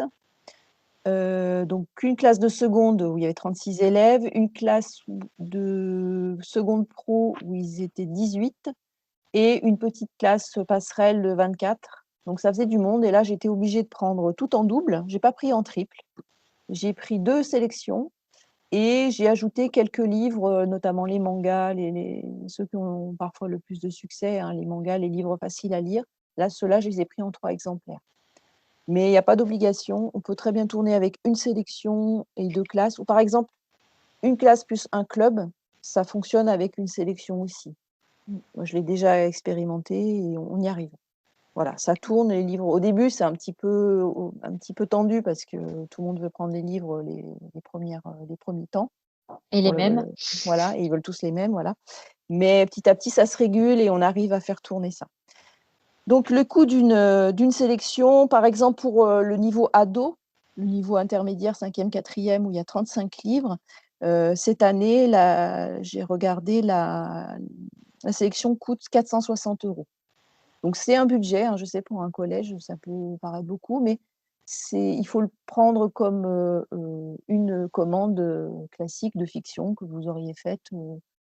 Mais certains titres sont déjà dans le CDI. Hein. Voilà, il y en a que vous avez peut-être déjà. En junior, ça fait 350 € et en ado plus, 590, presque 600 € si on prend tout, si on prend les 40. Sachant qu'il y en a, pour ceux qui ont déjà participé l'an dernier, on en retrouve 8 qu'on n'a pas besoin de racheter d'une année sur l'autre. Oui, donc c'est un coût. Bon, ado, c'est vrai que ça fait cher. On peut aussi travailler sur une partie de la sélection. On n'est pas obligé de tout acheter. Alors, ça dépend ce qu'on vise aussi, hein, si on veut vraiment faire tous les défis ou pas. On peut aussi acheter la moitié de la sélection cette année, sur l'année 2021, et acheter la suite sur la prochaine année, c'est-à-dire en 2022, en janvier, si on veut attendre le budget suivant, pourquoi pas. C'est une combine possible. Il y a aussi des collègues qui peuvent se faire aider par les bibliothèques départementales de prêt. Moi, je sais que quand j'étais dans l'académie d'Orléans-Tours, j'avais pas mal de livres qui m'étaient proposés et prêtés à l'année par la BDP, la bibliothèque départementale de prêt. Il y a aussi un partenariat dans l'académie de Nantes. Donc là, il faudra voir avec notre collègue copilote Muriel Beauchaton qui s'occupe très bien de ça. Donc elle a un partenariat aussi avec la BDP ou je sais plus quel organisme qui prête des séries complètes pour le défi Babelio. C'est pas la GLO ou je me souviens plus. Je sais plus. Non, c'est la BDP. C'est la doit être BDP. le département, ouais, pour les collèges. Ouais, Oui, c'est la BDP. Voilà, le foyer socio-éducatif, comme dit Géraldine, effectivement, c'est aussi une piste, surtout si vous le faites en club. Il y a des foyers socio-éducatifs qui sont très riches, donc qui sont prêts aussi à donner un peu pour acheter les séries. Voilà, il y a plein de façons On peut aussi travailler de avec faire un aider. établissement juste à côté et partager les frais. Mm. On peut Oui, s'échanger les livres. se passer les livres, voilà. L'importance le nombre de livres, je trouve qu'il a aussi ses avantages parce qu'il permet d'avoir une diversité des sujets, des genres. Voilà, vous regarderez les sélections, mais vous avez de la bande dessinée, du manga, des romans un peu pavés, un peu gros, et des romans plus faciles, plus courts, en tout cas qui font moins peur à certains. Vous avez, là je l'ai sous les yeux, la sélection de l'année prochaine. Vous avez des genres très différents. Il y a du polar, il y a du fantastique, Sujet de vous avez société, oui. sujet de société. Voilà, il y a vraiment plein de choses, plein de thèmes abordés. Donc l'intérêt, c'est que chaque lecteur puisse trouver chaussure à son pied, en quelque sorte. En tout cas, le livre qui va l'intéresser, qui correspond à ce qu'il aime et qui correspond à son niveau de lecture, pour que chacun puisse tirer son épingle du jeu, et ce qui permet la collaboration vraiment de tous, y compris de ceux qui sont un petit peu en difficulté de lecture. Cette année, en plus, on a aussi un livre audio. Enfin, Silent Boy existe aussi en audio. Donc, quand on a des élèves dyslexiques, ça peut aussi aider. Enfin, nous, ce qu'on fait aussi, je crois que Magali, tu le fais aussi, c'est on enregistre aussi certains livres. On essaye d'avoir les versions audio pour nos élèves pour qui la lecture est vraiment un problème. Et il y a aussi une médiathèque qui existe, une médiathèque en ligne, c'est la médiathèque Valentin AI, et qui propose à tous les élèves empêchés de lire, ça peut être des élèves 10, le don, enfin, oui, c'est le don, en fait, c'est plus qu'un prêt, puisque les élèves peuvent le garder, des titres qui sont enregistrés à la demande, moyennant donc un certificat médical de l'empêchement de lire. Ça, c'est une belle piste. Voilà, donc nous, ce qu'on trouve intéressant dans ce dispositif, c'est vraiment ça, c'est que chacun trouve le livre, en tout cas à la première séance, reparte avec un livre qui l'intéresse, qui le motive. Et après, c'est l'émulation qui fonctionne en fait entre eux. Moi, je conseille aussi de faire des speed bookings parce que ça marche bien pour donner envie aux autres de lire. Alors, je vous disais tout à l'heure, le maître mot du défi Babelio, c'est la souplesse. Donc, il y a une liberté complète dans la façon de participer au défi. On peut tout faire si on a la motivation, le temps, les heures qu'il faut avec les élèves, ou alors on peut faire une toute petite partie. En fait, tout ça peut s'adapter à vos objectifs, à ce que vous avez envie de faire, à ce que veut aussi votre partenaire enseignant, si vous êtes avec un prof de lettres ou un prof d'une autre discipline. Les objectifs que vous avez, etc. En fait, c'est un peu à la carte. Voilà, on n'est pas obligé de tout faire. Et évidemment, si tout dépend de ce que vous visez, c'est vrai que si vous visez le podium, il va falloir faire le plus possible, et il va falloir faire lire tous les livres. Il faut qu'il y ait le plus possible d'élèves qui lisent le même livre pour pouvoir mieux répondre aux questions. Voilà. Mais si vous ne visez pas forcément le podium, mais juste la participation, parce que l'important, comme disait l'autre, c'est de participer, il y a plein de façons d'être actif et d'échanger avec les autres sans forcément vouloir à tout prix gagner le podium. Voilà, un gros avantage, moi, quand j'avais rejoint l'équipe du défi en 2014, et oui, ça date de 2014. Waouh! Ce qui m'avait vraiment séduit dans le défi Babelio, c'était le fait de promouvoir la lecture à l'aide du numérique, parce que je trouvais que c'était une bonne façon de dépoussiérer l'image des défis lecture en général, faire quelque chose qui change un peu, qui motive les élèves, et qui leur permette de se dire que la lecture, c'est pas si ringard que ça finalement, hein. On peut faire des trucs sur des réseaux sociaux avec, voilà, il y a des façons dont on peut partager. On peut voir qu'il y a des booktubers aussi maintenant, donc ça les motive aussi, voilà. Donc tout le côté numérique qui permet de moderniser l'image du défi lecture. Voilà, et qui crée bien sûr l'émulation entre les classes et entre les élèves. Donc voilà, pour résumer, pour moi, c'est vraiment un dispositif qui vous permet, vous avez toutes les clés, le site vous permet d'avoir plein d'outils qui sont partagés parfois par les participants eux-mêmes. Vous avez des fiches toutes prêtes, vous avez des autorisations que vous pouvez adapter à vos établissements. Je vous montre, ouais. Voilà, c'est vraiment collaboratif aussi au niveau des équipes participantes, au niveau des enseignants. Donc ça, c'est chouette aussi. Les gens donnent leurs idées et voilà, ça fait boule de neige et souvent on crée comme ça des nouveaux défis qui n'existaient pas avant. Par Oui, des exemple, posts maintenant, il y avatars. a des chroniques radio aussi. Ceux qui ont une web radio, parfois, font des petites chroniques radio du défi Babelio. C'est aussi une idée. Qu'est-ce qu'on a eu comme chose un peu originale? Ah bah, il y a eu les boîtes lecture aussi. C'est pas très numérique, les boîtes lecture, mais c'est vrai que ça fait partie des choses possibles. De créer des boîtes lecture, ça marche très bien en collège, ça. Il y a aussi, et ça permet d'échanger aussi avec d'autres classes. Et puis, qu'est-ce que j'avais pensé à autre chose, mais je l'ai mangé en route, je sais plus. Bon, les booktubes, les booktrailers, évidemment. Ouais, ce qui est vraiment aussi vraiment agréable dans ce défi, c'est ce partage entre professeurs documentalistes, professeurs de lettres, clés en main de séquences, de séances sur le défi Babelio.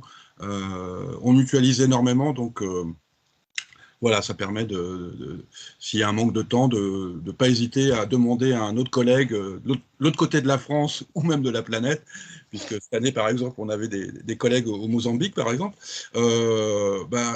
La fiche de lecture, enfin, tu as proposé à tes élèves m'intéresse, je peux la récupérer et ça se fait sans problème. Donc la mutualisation est vraiment bénéfique entre collègues sur le défi Babelio. Ah oui, d'ailleurs, au tout début de l'année, on propose des sortes d'ateliers pour découvrir les livres. Il y a plusieurs façons de le faire.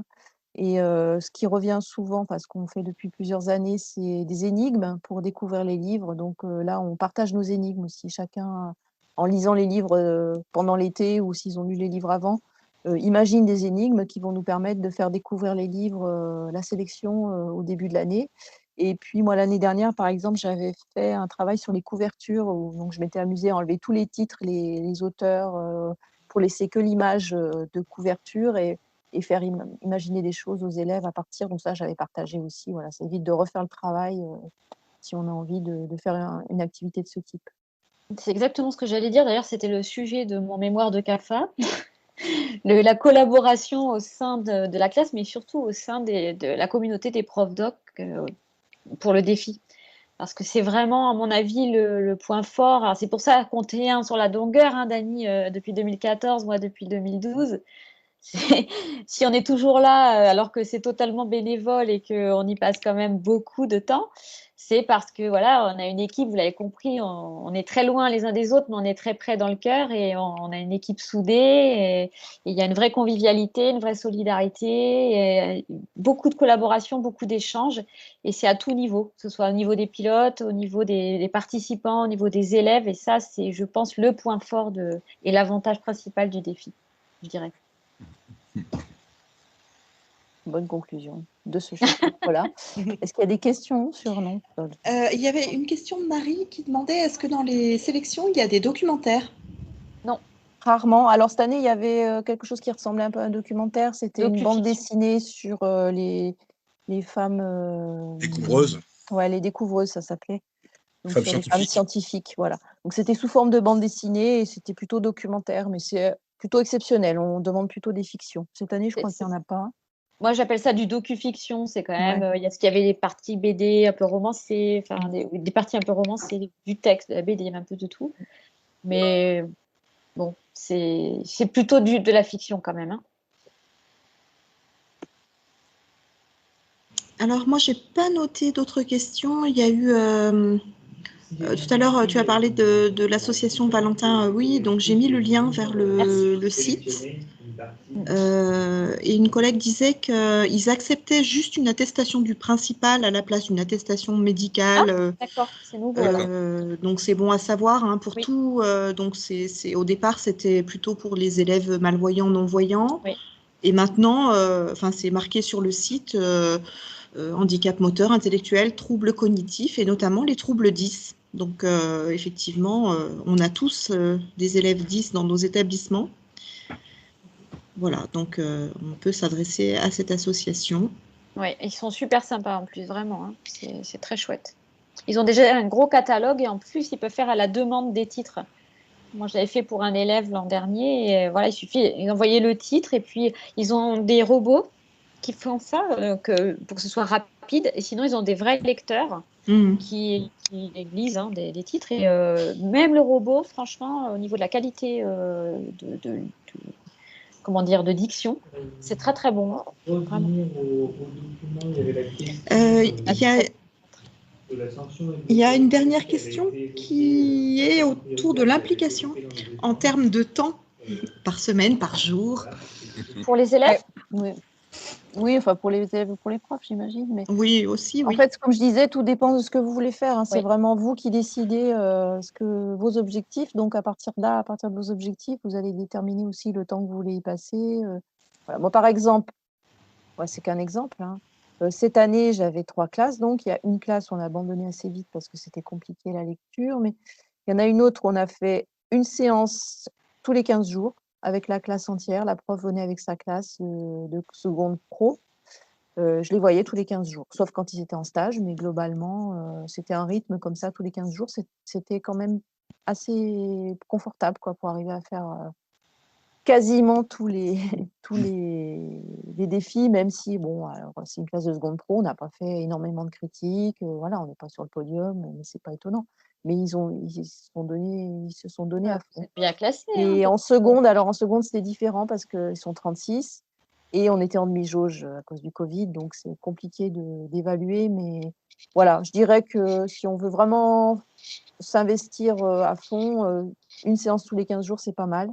Avec un club, on va peut-être faire un peu plus. On va les voir, si on les voit toutes les semaines, c'est bien. Quoi.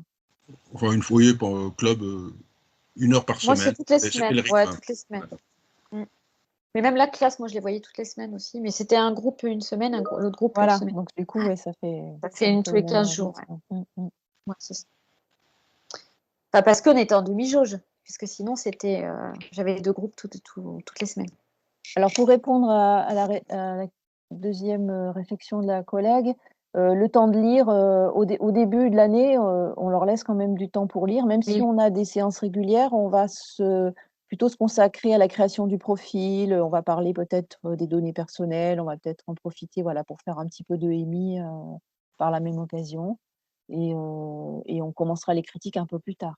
On leur laisse le temps de lire et en attendant, on peut faire aussi la carte idée, là, la petite carte de présentation de la classe. Il y a plein d'autres choses à faire avant de démarrer vraiment dans le vif du sujet des lectures. Alors, pour les documents clés en main, démarche, autorisation, tout est en ligne sur le site du défi. Donc ça, on le repropose en début d'année. On fait un petit article où on explique ça. Donc normalement, vous avez tout sur le site du défi. Oui. Ressources partagées sur le voilà. Site. Puis après, il ne faut pas hésiter à poser des questions aussi aux pilotes. Nous, on essaye de répondre au plus vite. Ça dépend si on est au grand oral ou pas. Ceci est un autre débat. Voilà. Oui, mais bon, ça va occuper en fin d'année. Il y a une autre question. Est-ce qu'il vaut mieux prévoir d'avoir lu la sélection avant de les proposer aux élèves? C'est mieux. C'est mieux. C'est mieux, ça fait beaucoup. Donc, ça fait beaucoup. Parfois, on les lit un peu en cours d'année aussi. Et puis, moi, j'ai beaucoup partagé avec les collègues. Bon, quand j'étais en collège, il y avait 3 classes qui participaient. Donc, mes collègues, il y avait 2 profs de français impliqués. Et ils lisaient une partie aussi. Donc, l'un dans l'autre, on arrivait quand même assez vite à avoir tout lu à 3. Non, c'est Si, 40 dans 46 dans l'été, c'est un peu chaud. l'été. Mais Bah, oui, mais tout le monde n'a pas ta vitesse de lecture, je ne Magali. lis pas vite, je répète, je ne lis pas vite. Mais j'en ai lu beaucoup dans l'année. Tu lis Là, beaucoup. il m'en reste 12, Oui, toi, par tu as exemple. toujours de l'avance et voilà, tu Oui. triches aussi. Mais je triche, j'y peux rien. Donc Alors, oui, il faut vite il y a une acheter la tactique. sélection, hein. C'est ce que dit Non, mais Géraldine, il faut vite acheter la sélection oui, ou aller vite réserver dans votre bibliothèque municipale préférée. Voilà, il y a c'est le une moment. stratégie, c'est qu'en fait, il faut proposer les titres que l'on a lus et que l'on a aimés. Comme ça, on les a déjà lus s'ils sont sélectionnés. C'est ce que j'ai fait. Alors, donc du coup, on passe, s'il n'y a pas d'autres questions. Non, il n'y a pas d'autres questions. Oui, je trouve aussi que c'est un bon plan. À chaque fois, je regarde les tableaux qui évoluent parce qu'on regarde évidemment les votes et je fais ah mince, celui-là, je l'avais lu, je l'avais bien aimé, il est en bas. Zut. Alors, on va peut-être passer aux outils parce qu'il Les ne outils, reste pas beaucoup de temps. Ouais, il reste pas beaucoup de temps. Alors, je vais faire vite, hein. De toute façon, on a déjà beaucoup parlé des outils. Donc, le premier outil à connaître, évidemment, c'est Babelio, puisqu'on va faire travailler plusieurs fois les élèves sur cet outil-là. Déjà, la création du compte. Donc, l'aspect réseau social et puis toute la création de l'avatar, la création du pseudo dont on a parlé tout à l'heure, et donc les chroniques et les quiz. Donc, il faut comprendre un peu le fonctionnement du site Babelio, donc la plateforme Babelio. Alors, Stéphane a fait un super tuto qui est en ligne sur le site du défi. Si vous ne le connaissez pas et que vous voulez le prendre en main rapidement, vous pouvez utiliser le tuto de Stéphane, il est parfait. Ensuite, pour la carte idée, là c'est libre, hein, on en a parlé tout à l'heure. On peut le faire sur tout type d'outils. Moi, je l'ai fait sur Padlet, je crois, cette année, je ne sais même plus. Je crois que je l'ai fait sur Padlet. Il y a Canva, il y a Geniali. On peut imaginer que ce soit sur EasyDoc en collant juste les images des avatars qu'on a stockés ailleurs, c'est possible. Tout est possible. Alors, c'est vrai que le Geniali et Canva sont très utilisés, Padlet aussi, hein. Je ne sais pas si tu l'as... Voilà, là, on l'a vu dans les autres productions. Ce sont des outils qui sont plébiscités par les participants parce qu'ils sont faciles d'utilisation, faciles à prendre en main. Et que, comme on l'a dit tout à l'heure, si on n'a pas mis trop d'informations sur les élèves, c'est totalement... on peut le faire rentrer dans le cadre RGPD, il n'y a pas de problème. Pour les nuages de tags, on peut utiliser deux types d'outils. Donc, nous, on a mis WordArt, Taxedo, nuage de mots. L'intérêt de WordArt, alors moi, je ne connais pas bien nuage de mots. Je ne sais pas si vous l'utilisez, Stéphane et Dany. Par rapport à Taxedo, je trouve que WordArt, c'est bien parce qu'on n'a pas besoin de créer de compte. On peut en créer un pour conserver les nuages, mais on n'est pas obligé du tout. Et les élèves, si on le fait en séance avec les élèves, moi, ce que je fais, c'est que je leur demande qu'ils m'envoient immédiatement, une fois qu'ils ont terminé leur nuage, qu'ils me l'envoient par mail et je le vois s'afficher donc, sur mon écran. Je reçois tous les mails les uns après les autres. Et comme ça, il n'y a pas de... on ne conserve pas de données. L'inconvénient, quand on ne conserve pas de données, c'est que quand il y a une faute d'orthographe, il faut recommencer ou alors accepter qu'il y ait une faute dans le nuage de tag. C'est la problématique. Ensuite, pour les book trailers, on peut utiliser Powtoon ou Animoto ou Movely. Nous, on utilise beaucoup, quand on est pressé, on utilise Animoto, parce que c'est très, très, très, très facile d'utilisation. On a juste à importer des images, un peu de texte. Quand on est un peu moins pressé par le temps, on peut utiliser Powtoon, mais là, ça demande quand même plus de scénarisation et plus de gestion au niveau du temps, des objets qui apparaissent, donc voilà, du réglage en fait, on va dire. Donc là, si on a du temps avec les élèves, c'est super intéressant parce qu'on peut faire beaucoup plus de choses, mais ça demande quand même un petit peu plus de séances, on va dire. Pour réunir les productions, on l'a vu tout à l'heure, ça peut être un blog. Donc il me semble que c'était WordPress qu'on a vu tout à l'heure. Ça peut être EasyDoc. Moi, personnellement, c'est ce que j'utilise. EasyDoc, c'est l'outil que je présente aux élèves. Donc, j'ai fait le choix de rester sur EasyDoc. J'ai créé un onglet, enfin un espace dans EasyDoc qui est réservé au défi Babelio et qui... alors, tu veux mettre le mien, c'est ça? 011 0007 011 0. 0. En plus, ça tombe bien, il s'appelait les 007. Y. Tu es la James Bond girl du défi Babelio. Ah, ça, c'est les élèves qui ont décidé cette année. Hein. Ah, j'ai oublié quelque chose. Ah, 0. mince, j'ai oublié un 0 avant le 7. Il y a 3 zéros là. Donc c'est plus que 007. 0007, voilà. L'onglet défi Babelio qui m'a permis de. On a une rubrique qui s'appelle les défis relevés. Alors, dans la présentation, il y a juste la sélection, mais dans les défis relevés par les secondes 007, voilà, il y a tous les défis qu'ils ont menés. Donc, tout l'espace de production est là. Donc, oui, bah, tu peux. Mais les nuages. Ah oui, tiens, mets les nuages si ça t'embête pas, Stéphane. Avant-dernier. Voilà, hop. Voilà. Juste pour vous expliquer, par exemple, les nuages de tag, là, ils ont été stockés sur Flickr. Donc, moi, je les ai stockés sur Flickr et je les affiche directement dans EasyDoc. Donc, on a une impression de mur de nuages, un peu comme sur Padlet au final. Alors, pas tout à fait aussi bien présenté que sur Padlet, mais bon. Mais ils sont pas stockés sur EasyDoc, ils sont directement stockés sur Flickr. Donc, tout est possible. Alors, quels auteurs avez-vous fait venir? Moi, j'ai fait venir Anne Loyer cette année et Stéphane Servant. Et c'était top. Bah, d'ailleurs, voilà. Anne Loyer, ça c'était au mois de janvier pour celle que je suis, avec un super groupe. C'était vraiment très chouette. Ça s'est terminé en classe MeToo. Et là, c'était beaucoup moins d'élèves parce que c'était le dernier jour de cours. C'était le 9 juin, c'était il n'y a pas longtemps. Stéphane Servant. Alors, si tu cliques dessus, peut-être qu'il y a plus de photos. Pareil, j'ai stocké sur Flickr, je pense. Voilà. Voilà. Ah, mais il faut accepter. C'est où? C'est en bas, tout en bas, il faut que tu mettes accepter. Oui, donc le défi Babelio, c'est une bonne occasion de faire venir des auteurs. Il n'y a pas d'obligation, bien On n'a sûr, pas parlé. comme pour le reste. Mais c'est vrai que c'est intéressant de faire venir un auteur en cours d'année. Vous pouvez aussi d'ailleurs partager, si quelqu'un participe au défi Babelio dans votre secteur, pourquoi pas partager la venue Partager d'un les frais. auteur, voilà, faire des rencontres, en profiter pour faire des rencontres de classe. C'est ce qu'on a fait. On fait habituellement, on reçoit 2 à 3 auteurs parce qu'on partage avec les autres établissements. On est 5 établissements dans la ville à participer et c'est vraiment un avantage conséquent. Parce qu'on peut faire venir un auteur qui fait le tour de la ville aussi et ça, c'est pas mal. Voilà. Et nous, on a fait venir Insa Sané, qui est le traducteur de Long Way Down. On l'a fait venir début juin. On avait peur que ce soit annulé, et puis finalement, on a réussi. Il est venu en vrai, pour les 3 classes. Ça, c'est sympa. Oui, c'était des ateliers de 3 heures, donc c'était vraiment bien. Alors, comme outil de communication, évidemment, on a beaucoup parlé depuis le début du webinaire de notre site internet qui est donc défibabelio.fr. Donc, très important, c'est pas, je répète, comme l'a dit Dani tout à l'heure, c'est pas le site Babelio, même si effectivement maintenant on se connaît depuis un certain temps avec les fondateurs de Babelio. Ils nous font de temps en temps de la promotion et ils expliquent ce qu'est le défi. Mais nous, on a notre site à part, on a notre fonctionnement entre nous.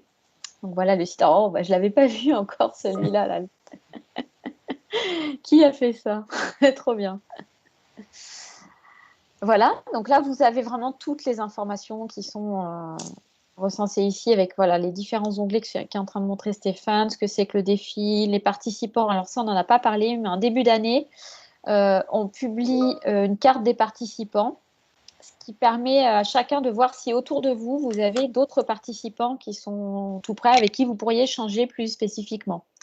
Il y a des tableaux aussi avec les noms des profs doc, avec les classes et tout, mais ceux-là, ils sont cachés pour qu'ils ne soient pas accessibles par tout le monde. Donc simplement, à l'inscription, on vous donne un mot de passe, comme est en train de le rentrer Stéphane, qui vous permet d'accéder au tableau avec les participants et donc les coordonnées des gens qui participent. Par contre, la carte est accessible à tous. Donc là, vous pouvez quand même voir les établissements autour de vous qui participent au défi sur tous les niveaux. Donc, c'est par niveau. Les cartes sont par niveau. Il y a Hélène qui a levé la main. Oui. Tu veux prendre la parole, Hélène, ou écrire ta question dans le chat?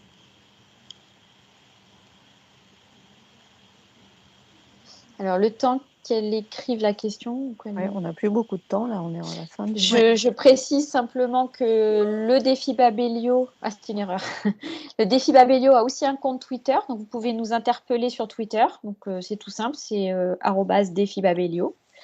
Nous avons un mail, donc le mail c'est ledefibabelio@gmail.com.